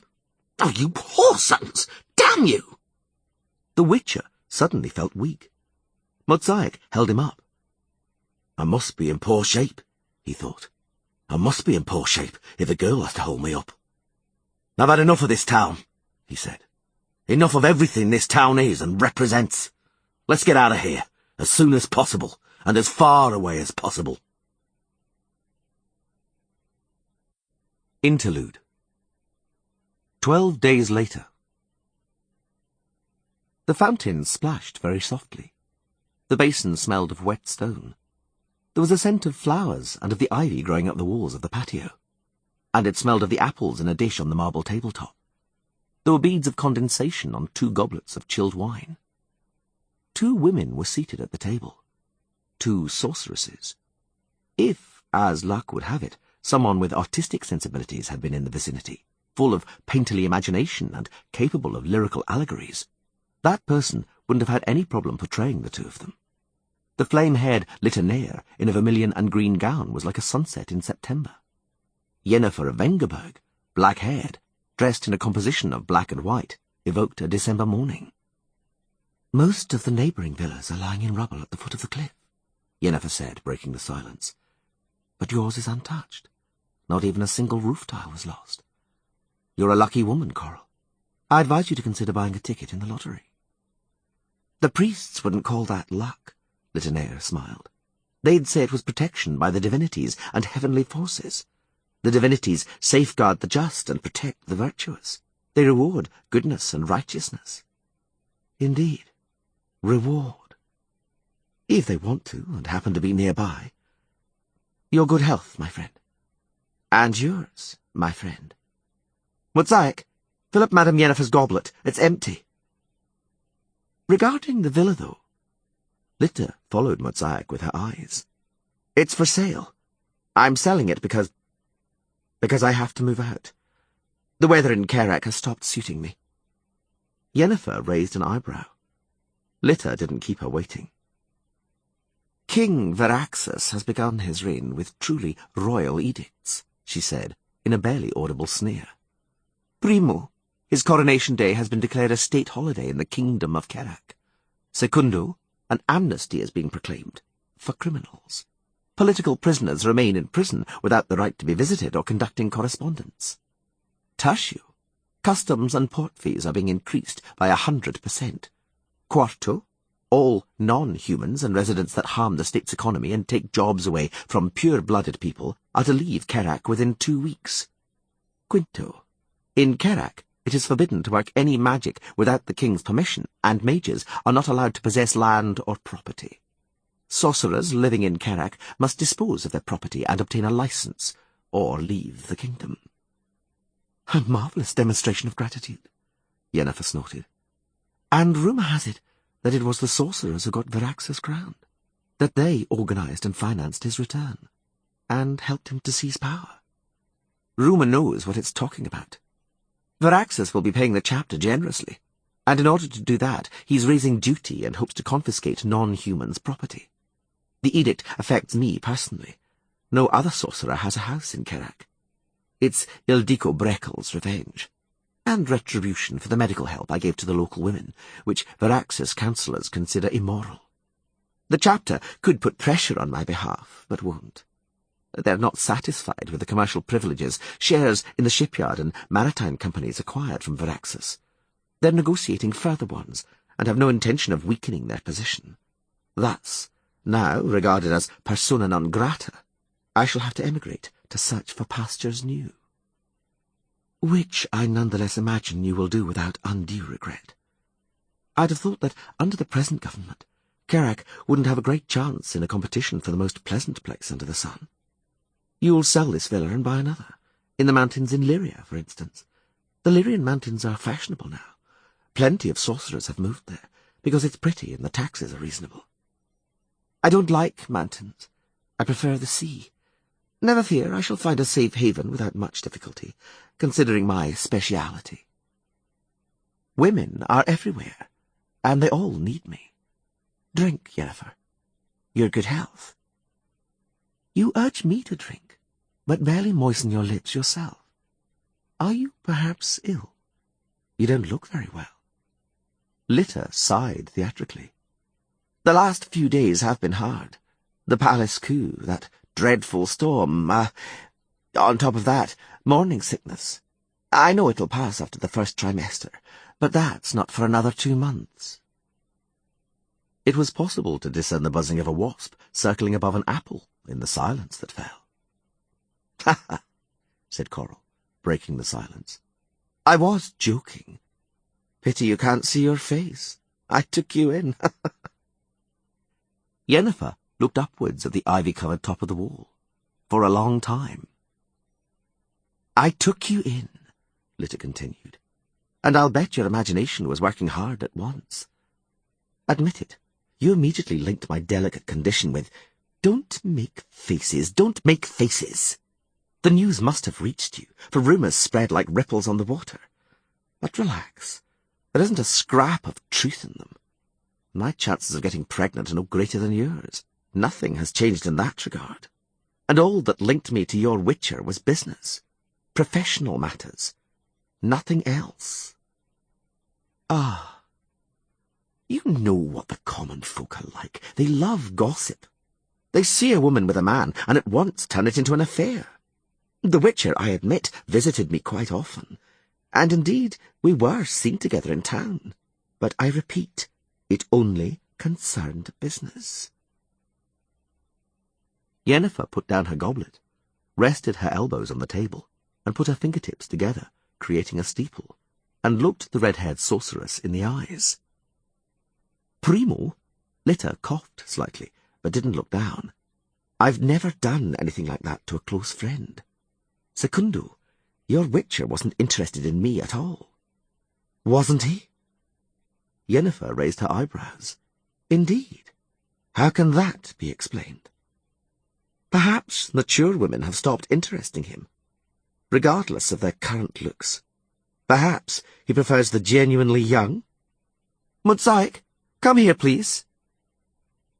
Just look, Yennefer. Youth in bloom, and innocence, until recently. "She," said Yennefer, irritated. "He with her? With your pupil? Well, Mosaic, come closer. Tell us about your amorous adventure. We're curious to listen. We love affairs, stories about unhappy love. The unhappier the better." "Madam Litter, The girl, rather than blushing, paled like a corpse. "Please, you've already punished me for it after all. How many times can I be punished for the same offence? Don't make me—" "Tell us!" "Let her be, Coral," said Yennefer, waving a hand. "Don't torment her. Furthermore, I'm not at all curious." "I surely don't believe that," said Littlenair, smiling spitefully. "But very well, I'll forgive the girl. Indeed, I've already punished her, forgiven her, and allowed her to continue her studies. And her mumbled confessions have stopped entertaining me. To summarize, she became infatuated with the Witcher and ran away with him. And he, once he'd become bored with her, simply abandoned her. She woke up alone one morning. All he left were cooled sheets and not a single trace. He left because he had to. He vanished into thin air, gone with the wind." Although it seemed impossible, Muzayek paled even more. Her hands trembled. "He left some flowers," said Yennefer softly. "A little nosegay of flowers, right?" Muzayek raised her head, but didn't answer. "Flowers and a letter," repeated Yennefer. Muzayek said nothing, but the colour slowly began to return to her cheeks. "A letter," said Littlenair, looking closely at the girl. "You didn't tell me about a letter. You didn't mention one." Muzayek pursed her lips. "So that's why," Litter finished, apparently calmly. "So that's why you returned. Although you could expect a stiff punishment, much stiffer than you consequently received. He ordered you to return. Were it not for that, you wouldn't have." Muzayek didn't reply. Yennefer also said nothing, and twisted a lock of black hair around a finger. She suddenly raised her head and looked the girl in the eyes, and smiled. "He ordered you to return to me," said Littlenair. "He ordered you to return, although he could imagine what might be awaiting you. I must admit, I'd never have expected that of him." The fountain splashed. The basin smelled of wet stone. There was a scent of flowers and ivy. "I find it astonishing," Litter repeated. "I'd never have expected it of him." "Because you didn't know him, Coral," Yennefer replied calmly. "You didn't know him at all." Chapter 20. The stable boy had been given 1/2 crown the evening before, and the horses were waiting saddled. Dandelion yawned and scratched the back of his neck. "Gosh, Geralt, do we really have to start this early? I mean, it's still dark." "It isn't dark. It's just right. The sun will rise in an hour at the latest." "Not for another hour," said Dandelion, clambering onto the saddle of his gelding. "So I could have slept another one."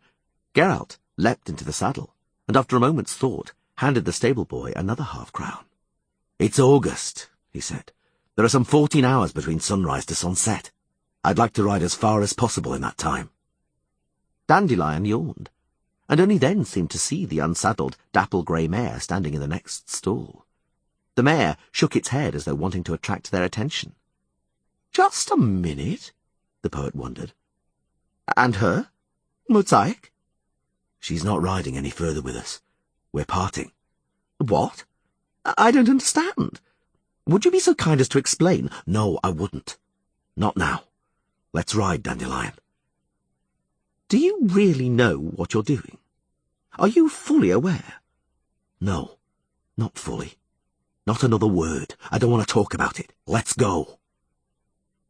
Dandelion sighed and spurred on the gelding. He looked back and sighed again. He was a poet, so he could sigh as much as he liked. The Secret and Whisper Inn looked quite pretty against the daybreak, in the misty glow of the dawn, for all the world like a fairy castle, a sylvan temple of secret love, drowning in hollyhocks, cloaked in bindweed and ivy. The poet fell into a reverie. He sighed, yawned, hawked, spat, wrapped himself in his cloak, and spurred on his horse. Owing to those few moments of reflection, he fell behind. Geralt was barely visible in the fog. The Witcher rode hard and didn't look back. "Here's the wine," said the innkeeper, putting an earthenware jug on the table. "Apple wine from Rivia, as requested. My wife asked me to ask how you're finding the pork." "We're finding it among the cassia," replied Dandelion. "From time to time, not as often as we'd like to." The tavern they had reached at the end of the day was, as the colourful sign announced, the Wild Boar and Stag. But the sign was the only game offered by the establishment. You wouldn't find it on the menu. The local speciality was cassia, with pieces of fatty pork in thick onion sauce. Largely on principle, Dandelion turned his nose up a little at the, in his opinion, excessively plebeian victuals. Geralt didn't complain. You couldn't find much fault with the pork. The sauce was tolerable, and the cassia al dente. In few roadside inns did the cooks prepare the latter well. They might have done worse, particularly since the choice was limited. Geralt insisted that during the day they cover the greatest distance possible, and he hadn't wanted to stop in the inns they had previously passed. Not only for them, it turned out, did the Wild Boar and Stag turn out to be the end of the last stage of the daily trek. One of the benches against the wall was occupied by travelling merchants. Modern-thinking merchants who, unlike traditional ones, didn't disdain their servants and didn't consider it dishonourable to sit down to meals with them. The modern thinking and tolerance had their limits, naturally. The merchants occupied one end of the table and the servants the other, so the demarcation line was easy to observe, as it was among the dishes. The servants were eating pork and cassia, the speciality of the local cuisine, and were drinking watery ale. The gentlemen merchants had each received a roast chicken and several flagons of wine. At the opposite table, beneath a stuffed wild boar's head, dined a couple, a fair-haired girl and an older man. The girl was dressed richly, very solemnly, not like a girl at all. The man looked like a clerk, and by no means a high-ranking one. The couple were dining together, having quite an animated conversation, but it was a recent and fairly accidental acquaintance, which could be concluded unequivocally from the behaviour of the official, who was importunately dancing attendance on the girl, in the clear hope of something more, which the girl received with courteous, although clearly ironic, reserve. 4 priestesses occupied one of the shorter benches. They were wandering healers, which could easily be seen by the grey gowns and tight hoods covering their hair. The meal they were consuming was, Geralt noticed, more than modest, something like pearl barley without even meat dripping. Priestesses never demanded payment for healing. They treated everyone for nothing, and custom dictated that in return for that they be given board and lodging on request. The innkeeper at the Wild Boar and Stag was evidently familiar with the custom, but was clearly rather observing the letter than the spirit of it. 3 local men were lounging on the next bench beneath a stag's antlers, busy with a bottle of rye vodka, clearly not their first. Since they had tolerably satisfied their evening's requirements, they were looking around for entertainment. They found it swiftly, of course. The priestesses were out of luck, although they were probably accustomed to such things. There was a single customer at the table in the corner, shrouded like the table in shadow. The customer, Geralt noticed, was neither eating nor drinking. He sat motionless, leaning back against the wall. The 3 locals weren't letting up, their taunts and jests directed at the priestesses becoming more and more vulgar and obscene. The priestesses kept stoically calm and didn't pay any attention at all. The fury of the locals was increasing in inverse relation to the level of the rye vodka in the bottle. Geralt began to work more quickly with his spoon. He had decided to give the boozers a hiding and didn't want his cassia to go cold because of it. "The Witcher, Geralt of Rivia." A flame suddenly flared up in the gloomy corner. The lone man sitting at the table raised a hand. Flickering tongues of flame were shooting from his fingers. The man brought his hand closer to a candlestick on the table and lit all 3 candles, one after the other. He let them illuminate him well. His hair was as grey as ash, with snow-white streaks at the temples. A deathly pale face, a hooked nose, and yellow-green eyes with vertical pupils. The silver medallion around his neck that he had pulled out from his shirt flashed in the candlelight. The head of a cat bearing its fangs. "The Witcher Geralt of Rivia." repeated the man in the silence that had fallen in the inn. "Travelling to Vicima, I presume, for the reward promised by King Foltest? Of 2,000 orins? Do I guess right?" Geralt did not reply. He didn't even twitch. "I won't ask if you know who I am, because you probably do." "Few of you remain," replied Geralt calmly, "which makes things easier. You're Brienne, also known as the Cat of Yellow." "Well, I prithee," snorted the man with the feline medallion. "The famous White Wolf deigns to know my moniker. A veritable honour. Am I also to consider it an honour that you mean to steal the reward from me? Ought I to give you priority, bow to you and apologise? As in a wolf pack, step back from the quarry and wait wagging my tail until the pack leader has eaten his fill, until he graciously condescends to leave some scraps?" Geralt said nothing. "I won't give you the best," continued Brienne, known as the Cat of Yellow, "and I won't share. You won't go to Vicima, White Wolf. You won't snatch the reward from me. Rumour has it that Visimir has passed sentence on me. You have the opportunity to carry it out. Let's leave the inn. Out into the yard." "I won't fight you." The man with the cat medallion leapt up from behind the table with a movement so fast it was blurred. A sword, snatched up from the table, flashed. The man caught one of the priestesses by the hood, dragged her from the bench, threw her down on her knees, and put the blade to her throat. "You will fight with me," he said coldly, looking at Geralt. "You'll go out into the courtyard before I count to 3. Otherwise the priestess's blood will bespatter the walls, ceiling and furniture, and then I'll slit the others' throats, one after the other. Nobody is to move. Not an inch." Silence fell in the inn. A dead silence, an absolute silence. Everybody stopped in their tracks and stared open-mouthed. "I won't fight you," Geralt repeated calmly. "But if you harm that woman, you will die. One of us will die, that's certain. Outside in the yard. But it isn't going to be me. Your famous swords have been stolen, rumour has it. And you've neglected to equip yourself with new ones, I see. Great conceit indeed is needed to go and steal somebody's bounty, not having armed oneself first. Or perhaps the famous White Wolf is so adept he doesn't need steel."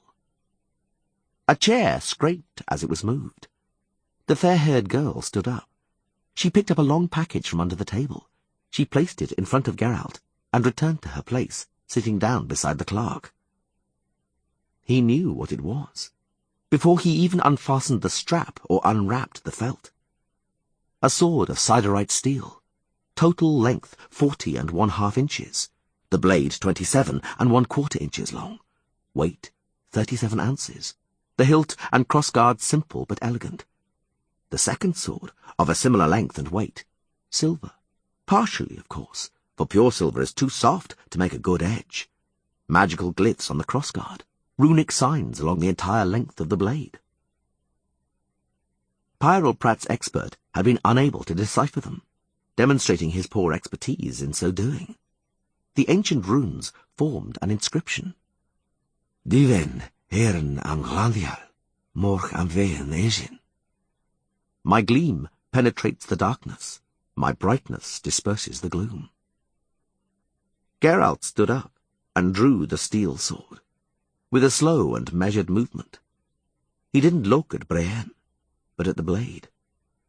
"Release the woman," he said calmly. "At once. Otherwise you'll perish." Brienne's hand twitched, and a trickle of blood ran down the priestess's neck. The priestess didn't even groan. "I'm in need," hissed the Cat of Yellow. "That bounty must be mine." "Release the woman," I said. "Otherwise I'll kill you. Not in the yard, but here on the spot." Brienne hunched forward. He was breathing heavily. His eyes shone malevolently, and his mouth was hideously contorted. His knuckles, tightened on the hilt, were white. He suddenly released the priestess and shoved her away. The people in the inn shuddered as though awoken from a nightmare. There were gasps and sighs. Winter is coming, Brienne said with effort, and I, unlike some, have nowhere to lodge. Warm, cosy Kaer Morhen is not for me. No, stated Geralt, it is not, and well you know the reason. Kaer Morhen's only for you, the good, righteous, and just, is it?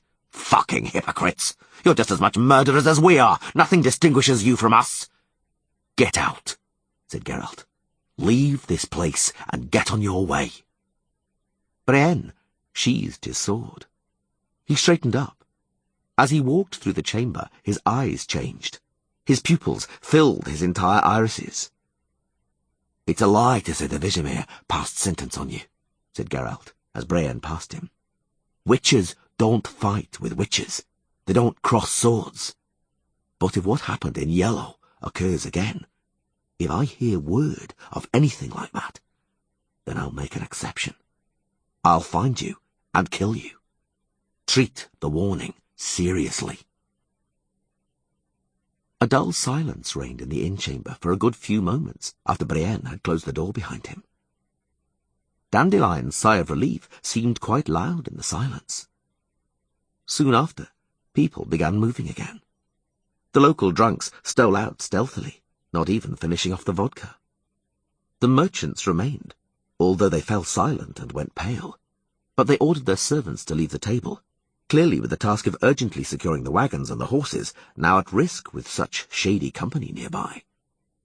The priestesses bandaged the cut neck of their companion, thanked Geralt with silent bows, and headed off to bed, probably to the barn, since it was doubtful that the innkeeper had offered them beds in a sleeping chamber. Geralt bowed and gestured over to his table the fair-haired young woman, thanks to whom he had recovered his swords. She took advantage of the invitation most readily, abandoning her erstwhile companion, the clerk, quite without regret, leaving him with a sour expression. "I'm Tiziana Frevi," she introduced herself, shaking Geralt's hand as a man would. "Pleased to meet you." "The pleasure's all mine." "It was a bit hairy, wasn't it? Evenings in roadside inns can be boring. Today it was interesting. At a certain moment I even began to be afraid. But it seems to me, wasn't it just a male competition? A testosterone-fueled duel? Or mutual comparison of whose is longer? There wasn't really a threat." "No, there wasn't," he lied. "Mainly thanks to the swords I recovered because of you. Thank you for them. But I'm racking my brains trying to figure out how they ended up in your possession." "It was meant to remain a secret," she explained freely. "I was charged with handing over the swords noiselessly and secretly and then vanishing. But circumstances suddenly changed. I had to give you the swords openly, with upraised visor, so to speak, because the situation demanded it. It would be impolite to decline any explanations now, for which reason I shall not decline to explain, assuming the responsibility for betraying the secret. I received the swords from Yennefer of Vengerberg. It occurred 2 weeks ago in Novigrad. I'm a Duumviandra. I met Yennefer by accident at a master sorceress's where I was just finishing an apprenticeship. When she learned that I was heading south and my master could vouch for me, Madame Yennefer commissioned me, and gave me a letter of recommendation to a sorceress acquaintance of hers I was planning to do an apprenticeship with." "How?" said Geralt, swallowing. "How is she? Yennefer? In good health?" "Excellent, I think," said Tiziana Frevi, peering at him from under her eyelashes. "She's doing splendidly. She looks enviably well, and to be frank, I do envy her." Geralt stood up. He went over to the innkeeper, who had almost fainted in fear. "You shouldn't have," said Tiziana modestly, when a moment later the innkeeper placed a flagon of Est, the most expensive white wine from Toussaint, in front of them, and several additional candles stuck into the necks of old bottles. "You're going to too much trouble, really," she added, when a moment later some dishes arrived on the table, one with slices of raw dried ham, another with smoked trout, and a third with a selection of cheeses. "You're spending too much, Witcher." "It's a special occasion, and the company is splendid." She thanked him with a nod, and a smile, a pretty smile. On graduating from magic school, every sorceress faced a choice. She could stay on at the school as an assistant to the master preceptress, She could ask one of the independent sorceress masters to take her on as a permanent apprentice, or she could choose the way of the duumviandra. The system had been borrowed from the guilds. In many of them, an apprentice who had qualified as a journeyman would embark on a trek, during which he would take on casual work in various workshops with various masters here and there, and finally return, after several years, to apply to take the final exam and be promoted to master. But there were differences. Forced to travel, journeymen who couldn't find work were often stared in the face by hunger, and the journey became aimless and wandering. One became a duumviandra through one's own will and desire, and the chapter of sorcerers created for the journeyman witches a special endowment fund, which was quite sizable from what Geralt heard. "That horrifying character was wearing a medallion similar to yours," the poet said, joining the conversation. "He was one of the cats, wasn't he?" "He was. I don't want to talk about it, Dandelion." "The notorious cats," said the poet, addressing the sorceress. "Witches, but failures. Unsuccessful mutations. Madmen, psychopaths, and sadists. They nicknamed themselves cats because they really are like cats. Aggressive, cruel, unpredictable, and impulsive. And Geralt, as usual, is making light of it in order not to worry us, because there was a threat, and a significant one. It's a miracle it went off without a fight, blood, or corpses. There would have been a massacre, like there was in Yellow 4 years ago. I was expecting at any moment—" "Geralt asked you not to talk about it," interrupted Tiziana Frevi, politely but firmly. "Let's respect that." Geralt looked at her affectionately. She seemed pleasant to him, and pretty. Very pretty, even. Sorceresses, he knew, improved their looks, since the prestige of their profession demanded that they should arouse admiration. But the beautification was never perfect. Something always remained. Tiziana Frevi was no exception. Her forehead, just beneath the hairline, was marked by several barely perceptible scars from the chicken pox that she had probably experienced during childhood before she became immune. The shape of her pretty mouth was slightly marred by a wavy scar above her upper lip. Geralt yet again felt anger. Anger at his eyesight, his eyes, forcing him to notice such insignificant details, which after all were nothing in view of the fact that Tiziana was sitting at a table with him, drinking est, eating smoked trout, and smiling at him. The Witcher had rarely seen or known women whose beauty could be considered flawless, but the chances that one of them might smile at him could be calculated at precisely nil. "He talked about some reward," said Dandelion, who, when he got onto a subject, was difficult to be dislodged from it. "Do any of you know what it was about? Geralt?" "I have no idea." "But I do," boasted Tiziana Frevi, "and I'm astonished you haven't heard, because it was a well-known case, as Foltest, the king of Temeria, offered a reward for removing a spell from his daughter who had been enchanted. She had been pricked by a spindle and consigned to eternal sleep. The poor thing, so the rumour goes, is lying in a coffin at Castle overrun with hawthorn. According to another rumour, the coffin is made of glass and was placed at the top of a glass mountain. According to yet another, the princess was turned into a swan. According to still one more, into an awful monster, a strigger, as a result of a curse, because the princess was the fruit of an incestuous union. Apparently, the rumours are being invented and spread by Vizimir, the king of Redania, who has territorial disputes with Foltest, is seriously at variance with him, and will do anything to annoy him." "It indeed sounds like fabrication," judged Geralt, "based on a fairy tale or fable. An accursed and transformed princess. The curse as punishment for incest, a reward for removing a spell. Hackneyed and banal. The person who came up with it didn't make much of an effort." "The issue," the duumviandra added, "has a clear political subtext, which is why the chapter forbade sorcerers from getting involved in it." "Whether it's a fairy tale or not, that damned cat believed it," pronounced Dandelion.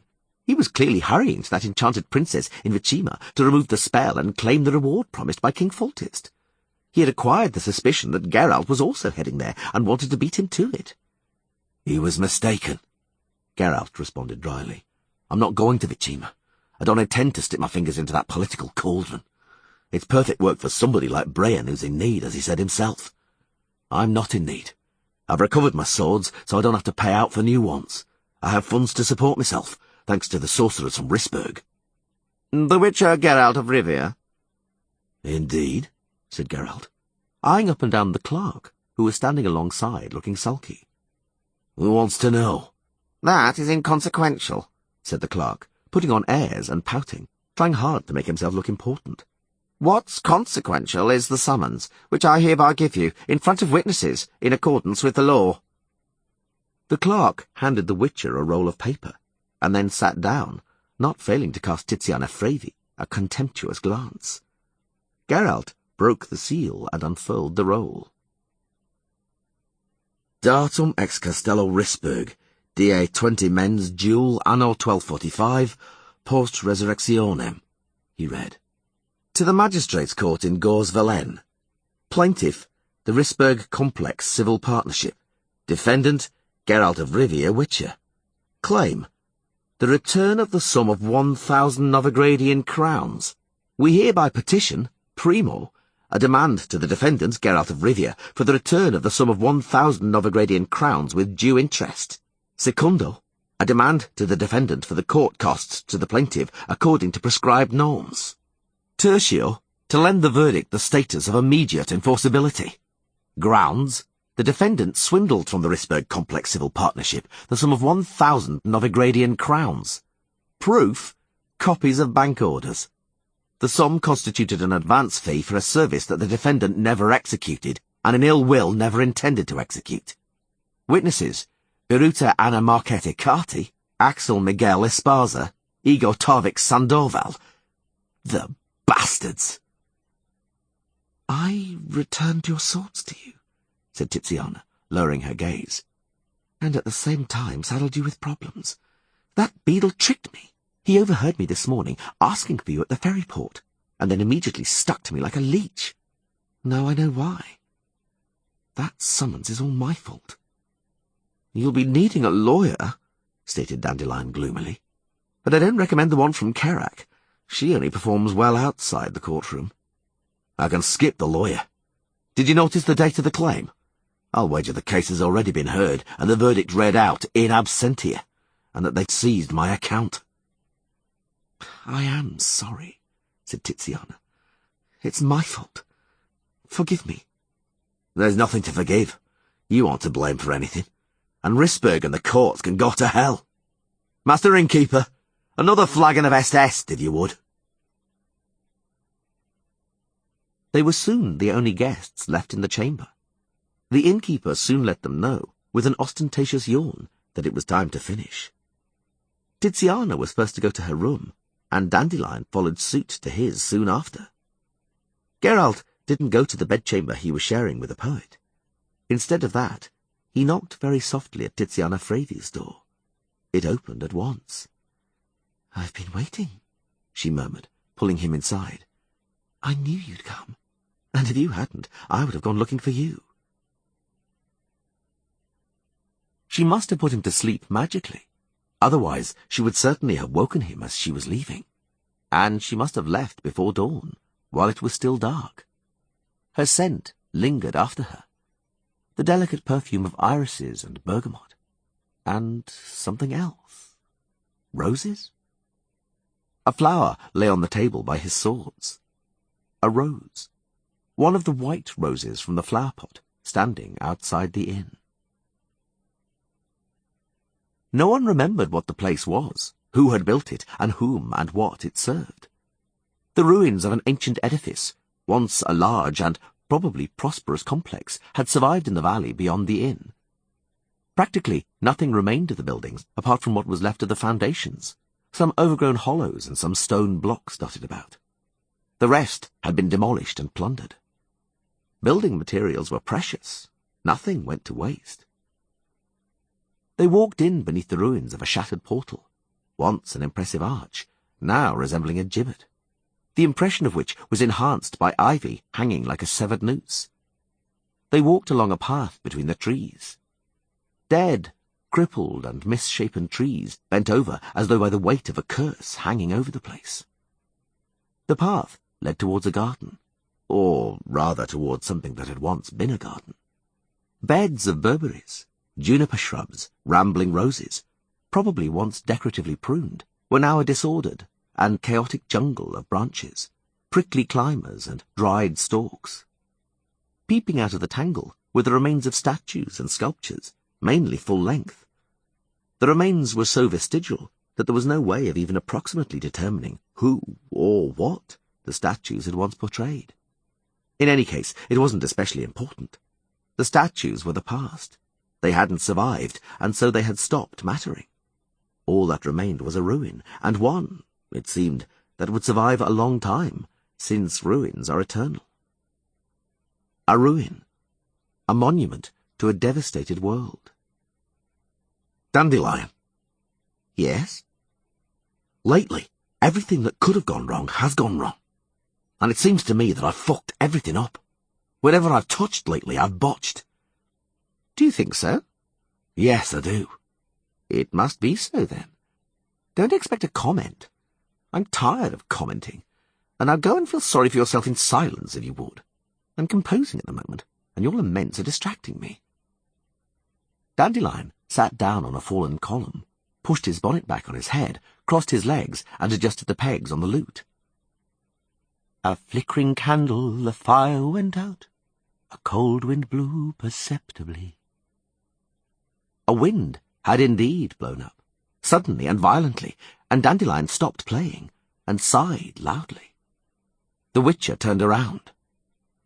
She was standing at the entrance to the path, between the cracked plinth of an unrecognizable statue and the tangled thicket of a dead whiffle-tree. She was tall and wore a clinging dress, with a head of greyish colouring, more typical of a Corsac than a silver fox, pointed ears, and an elongated face. Geralt didn't move. I warned you I would come. Rows of teeth glistened in the she-fox's mouth. One day. Today is that day. Geralt didn't move. On his back, he felt the familiar weight of his 2 swords, a weight he had been missing for a month, which usually gave him peace and certainty. That day, at that moment, the weight was just a burden. I have come, said the Aguara, flashing her fangs. I don't know why I came myself. In order to say goodbye, perhaps. Perhaps to let her say goodbye to you. A slender girl in a tight dress emerged from behind the vixen. Her pale and unnaturally unmoving face was still half human, but probably now more vulpine than human. The changes were occurring quickly. The Witcher shook his head. You cured her? You brought her back to life? No, that's impossible. So she was alive on the ship. Alive, but pretending to be dead. The Aguara barked loudly. He needed a moment before realizing it was laughter, that the vixen was laughing. Once we had great powers. Illusions of magical islands, dragons dancing in the sky. Visions of a mighty army approaching city walls. Once, long ago. Now the world has changed, and our abilities have dwindled, and we have grown smaller. There is more vixen in us than Aguara. But still, even the smallest, even the youngest she-fox, is capable of deceiving your primitive human senses with an illusion. For the first time in my life, he said a moment later, I'm glad to have been tricked. It's not true that you did everything wrong. And as a reward, you may touch my face.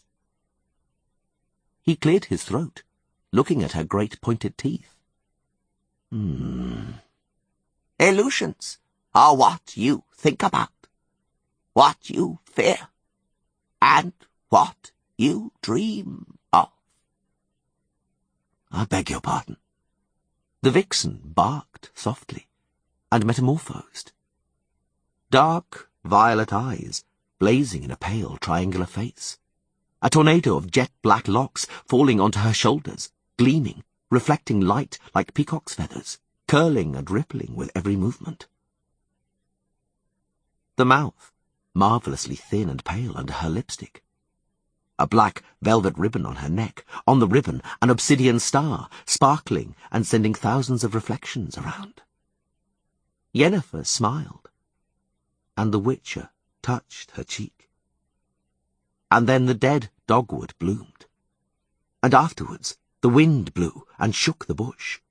The world vanished behind a veil of tiny white whirling petals.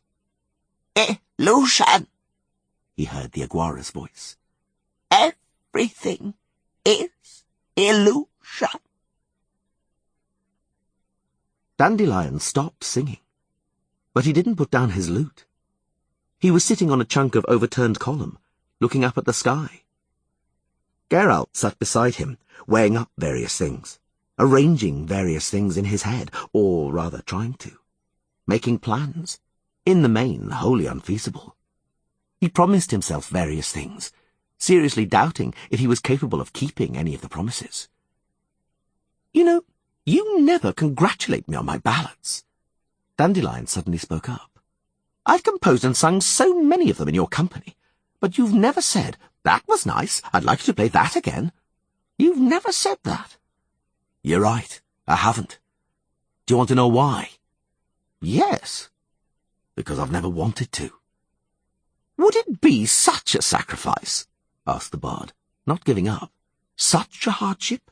To say, 'Play that again, Dandelion, play as time passes'?" "Play it again, Dandelion. Play as time passes." You said that quite without conviction. "So what? You'll play it anyway." "You'd better believe it." A flickering candle, the fire went out.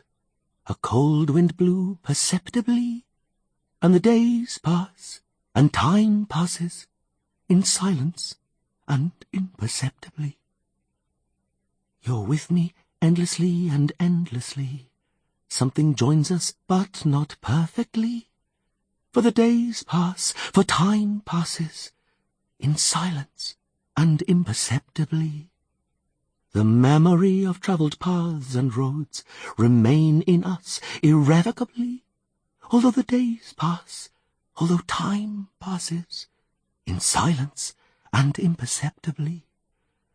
So, my love, one more time, let's repeat the chorus triumphantly. So do the days pass, so does time pass, in silence and imperceptibly. Geralt stood up. "Time to ride, Dandelion." "Oh, yes. Where to?" "Isn't it all the same?" "Yes, by and large. Let's go." Epilogue. On the hillock, the remains of buildings shone white, fallen into ruin so long ago they were now completely overgrown. Ivy had enveloped the walls and young trees had grown through the cracked flagstones. It had once been, Nimue could not have known that, a temple, the seat of the priests of some forgotten deity. For Nimue it was just a ruin, a pile of stones, and a signpost, a sign that she was going the right way. For just beyond the hillock and the ruins, the highway forked. One path led west over a moor. The other one, heading north, vanished into a thick, dense forest. It went deep into the black undergrowth, vanished into gloomy darkness, dissolving into it. And that was her route, northwards, through the infamous Magpie Forest. Nimue wasn't especially perturbed by the stories they had tried to frighten her with in Ivalo, since during her trek she had coped over and over with similar things. Each place had its own grim folklore, local dangers and horrors serving to give travellers a scare. Nimue had already been threatened by drowners in lakes, beraguinas in streams, wights at crossroads and ghosts in cemeteries.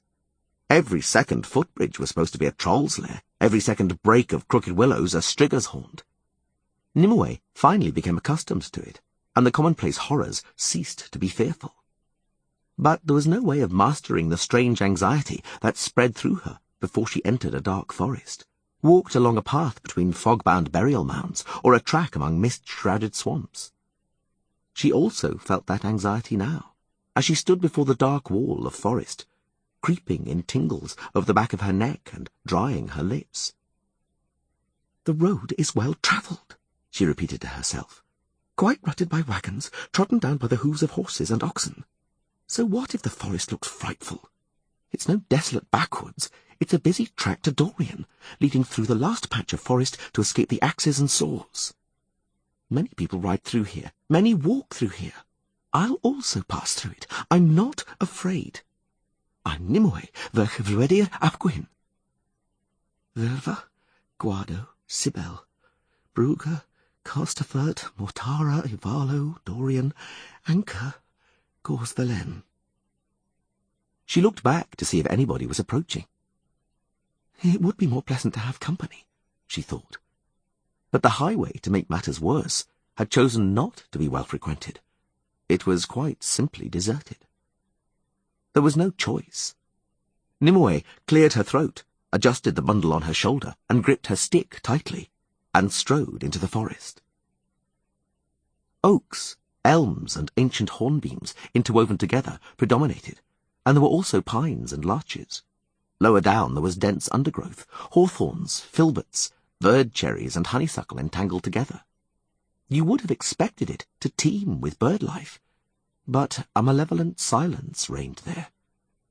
Nimue walked with her eyes fixed on the ground. She sighed with relief when all of a sudden a woodpecker drummed somewhere deep in the forest. So, something does live here, she thought. I'm not completely alone. She stopped and suddenly turned around. She didn't see anybody or anything, but for a moment was certain that someone was following her. She sensed she was being watched, secretly stalked. Fear constricted her throat, and shivers ran down her back. She speeded up. The forest, or so it seemed, had begun to thin out, had become lighter and greener, for birches began to predominate. One more bend, then two more, she thought feverishly. A little more and the forest will finish. I'll put this forest behind me along with whatever's prowling here, and I'll keep going. Verva, Guado, Sibel, Brugger. She didn't even hear a rustle, but caught sight of a movement out of the corner of her eye. A grey, many-limbed and incredibly fast shape shot out of the thicket of ferns. Nimue screamed, seeing the snapping pincers as large as scythes, legs covered in spines and bristles, many eyes surrounding the head like a crown. She felt a sharp tug, which picked her up and threw her aside. She tumbled down on her back onto the springy branches of a filbert shrub, caught hold of them, ready to leap up and flee. She froze, looking at the wild dance taking place on the track. The many-legged creature was hopping and whirling around incredibly quickly, brandishing its limbs and clanking its dreadful mandibles. And around it, even quicker, so quick that he was blurred, danced a man, armed with two swords. First one, then a second, and finally a third limb was hacked off and flew into the air in front of Nimue, who was watching, petrified with fear. The blows of the swords fell on the flat body from which a green sticky substance was squirting. The monster struggled and flailed around, finally making a desperate leap and fleeing into the forest, bolting. It didn't get far. The man with the swords caught up with it, stepped on it, and pinned it to the ground with simultaneous, powerful thrusts of both blades. The creature threshed the ground with its limbs, then finally lay still. Nimue pressed her hands to her chest, trying hard to calm her pounding heart. She saw her rescuer kneel over the dead monster and use a knife to lever something from its carapace. Saw him wipe the two blades and sheathe the swords into the scabbards on his back. "Everything in order?" Some time passed before Nimue realized he was talking to her. But in any case, she couldn't utter a word or get up from the hazel thicket. Her rescuer was in no hurry to pull her out of the bush, so she finally had to get out herself. Her legs were trembling so much she had difficulty standing. The dryness in her mouth persisted stubbornly. "It was a rotten idea, trekking alone through the forest," said her rescuer, coming over. He pulled back his hood, and his snow-white hair positively shone in the sylvan twilight. Nimue almost cried out. bringing her fists to her mouth in an involuntary movement. "It's impossible," she thought. "It's absolutely impossible. I must be dreaming." "But from this moment," continued the white-haired man, examining a blackened and tarnished metal plate in his hand, "from this moment, it will be possible to travel this way in safety. And what do we have here? IDRUL X9 008 Beta. Ah, this one was missing from my collection. Number 8. But now I've settled the score. How are you feeling, girl? Oh, forgive me. Parched mouth, eh? Tongue as dry as a board. I know it. Have a sip." She took the canteen he handed her in trembling hands. "Where are we going?" To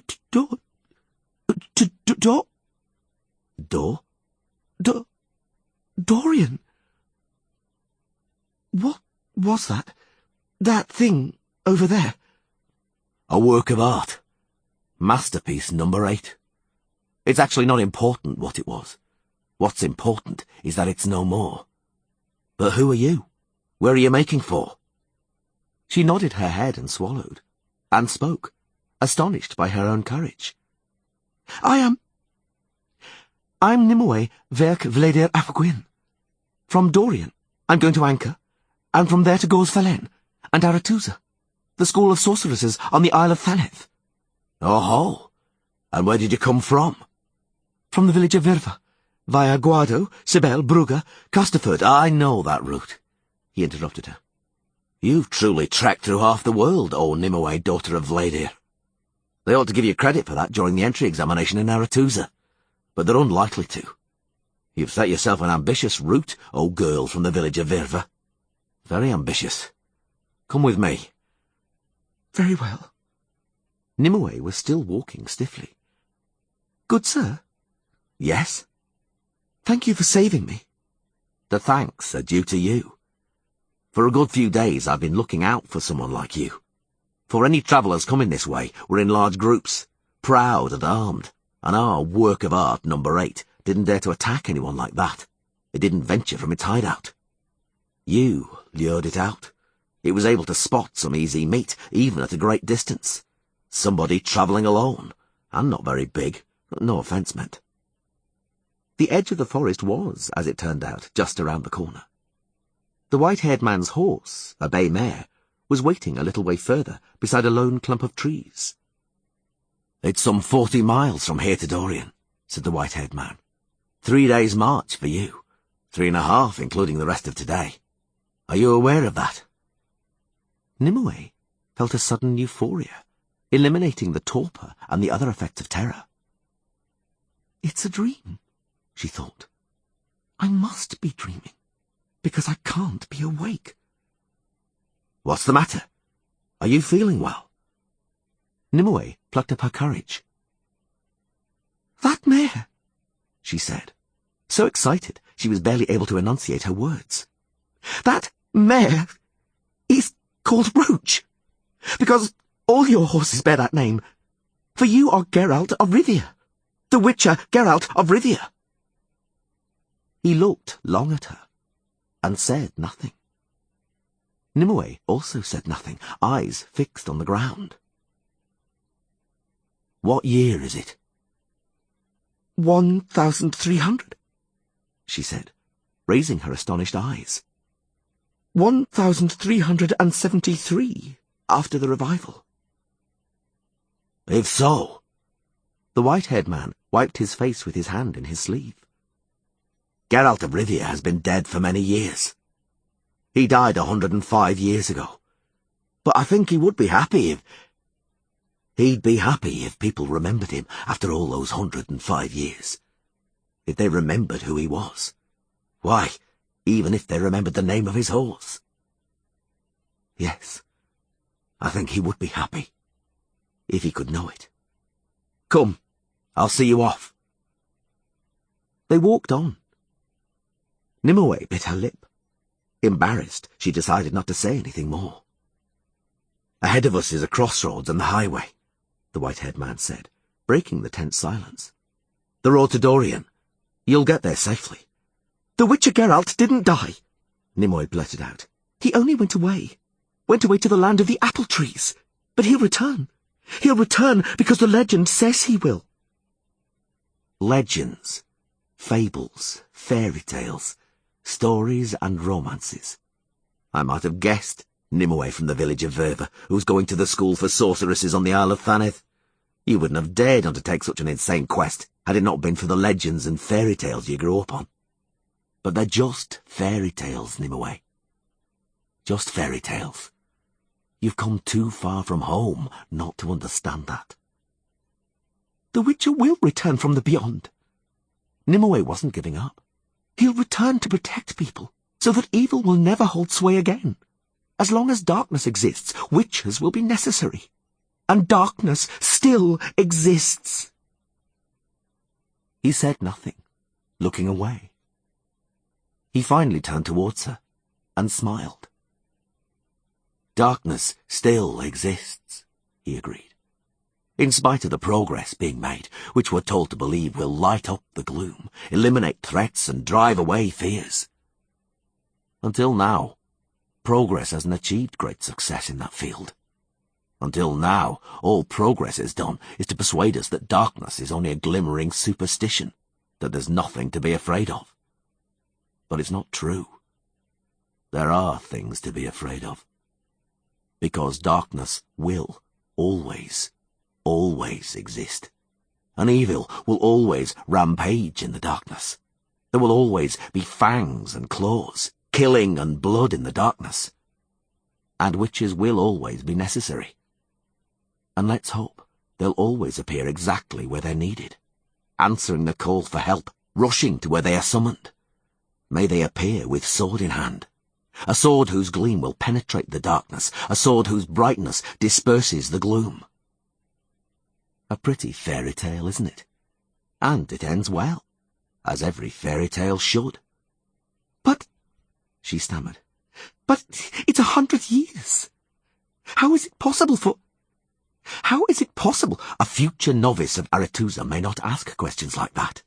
He interrupted, still smiling. A novice of a school where they teach that nothing is impossible, because everything that's impossible today may become possible tomorrow. A slogan like that should hang above the entrance to the school, which will soon become your school. Fare you well, Nimue. Farewell. Here we part. But she felt sudden relief, and her words gushed forth. But I'd like to know more. About Yennefer, about Ciri, about how the story really ended. I read it. I know the legend. I know everything about witches, about Kaer Morhen. I even know the names of all the Witcher signs. Please tell me. Here we part, he interrupted her gently. The road to your destiny is before you. A quite different road is before me. The story goes on. The tale never ends. As far as the signs are concerned, there is one you don't know. It's called the Somne. Look at my hand. She looked. An illusion, she heard from somewhere far away. Everything is an illusion. I say, wench, don't sleep or you'll be robbed. She jerked her head up, rubbed her eyes, and sprang up from the ground. Did I fall asleep? Was I sleeping? I should say, laughed a stout woman from the driver's box of a wagon. Like a log, like a baby. I hailed you twice. Nothing. I was about to get off the cart. Are you alone? Why are you looking around? Are you looking for someone? For a man. With white hair. He was here. Or maybe... I don't know myself. I didn't see anyone, replied the woman. The little heads of two children peered out from under the tarpaulin behind her. I heard that you're travelling, said the woman, indicating with her eyes Nimue's bundle and stick. I'm driving to Dorian. I'll take you if you wish, if you're going that way. Thanks, said Nimue, clambering up onto the box. Thanks 100-fold. That's the way. The woman cracked the reins. Then we'll go. It's more comfortable to ride than hoof it, isn't it? Oh, you must have been fair beat to doze off and lay down right beside the road. You were sleeping, I tell you. Like a log, Nimue sighed. I know. I was weary and fell asleep. And what's more, I had... Yes? What did you have? She looked back. Behind her was the Black Forest. Before her was the road, running between an avenue of willows. A road towards destiny. The story goes on, she thought. The story never ends. A very strange dream.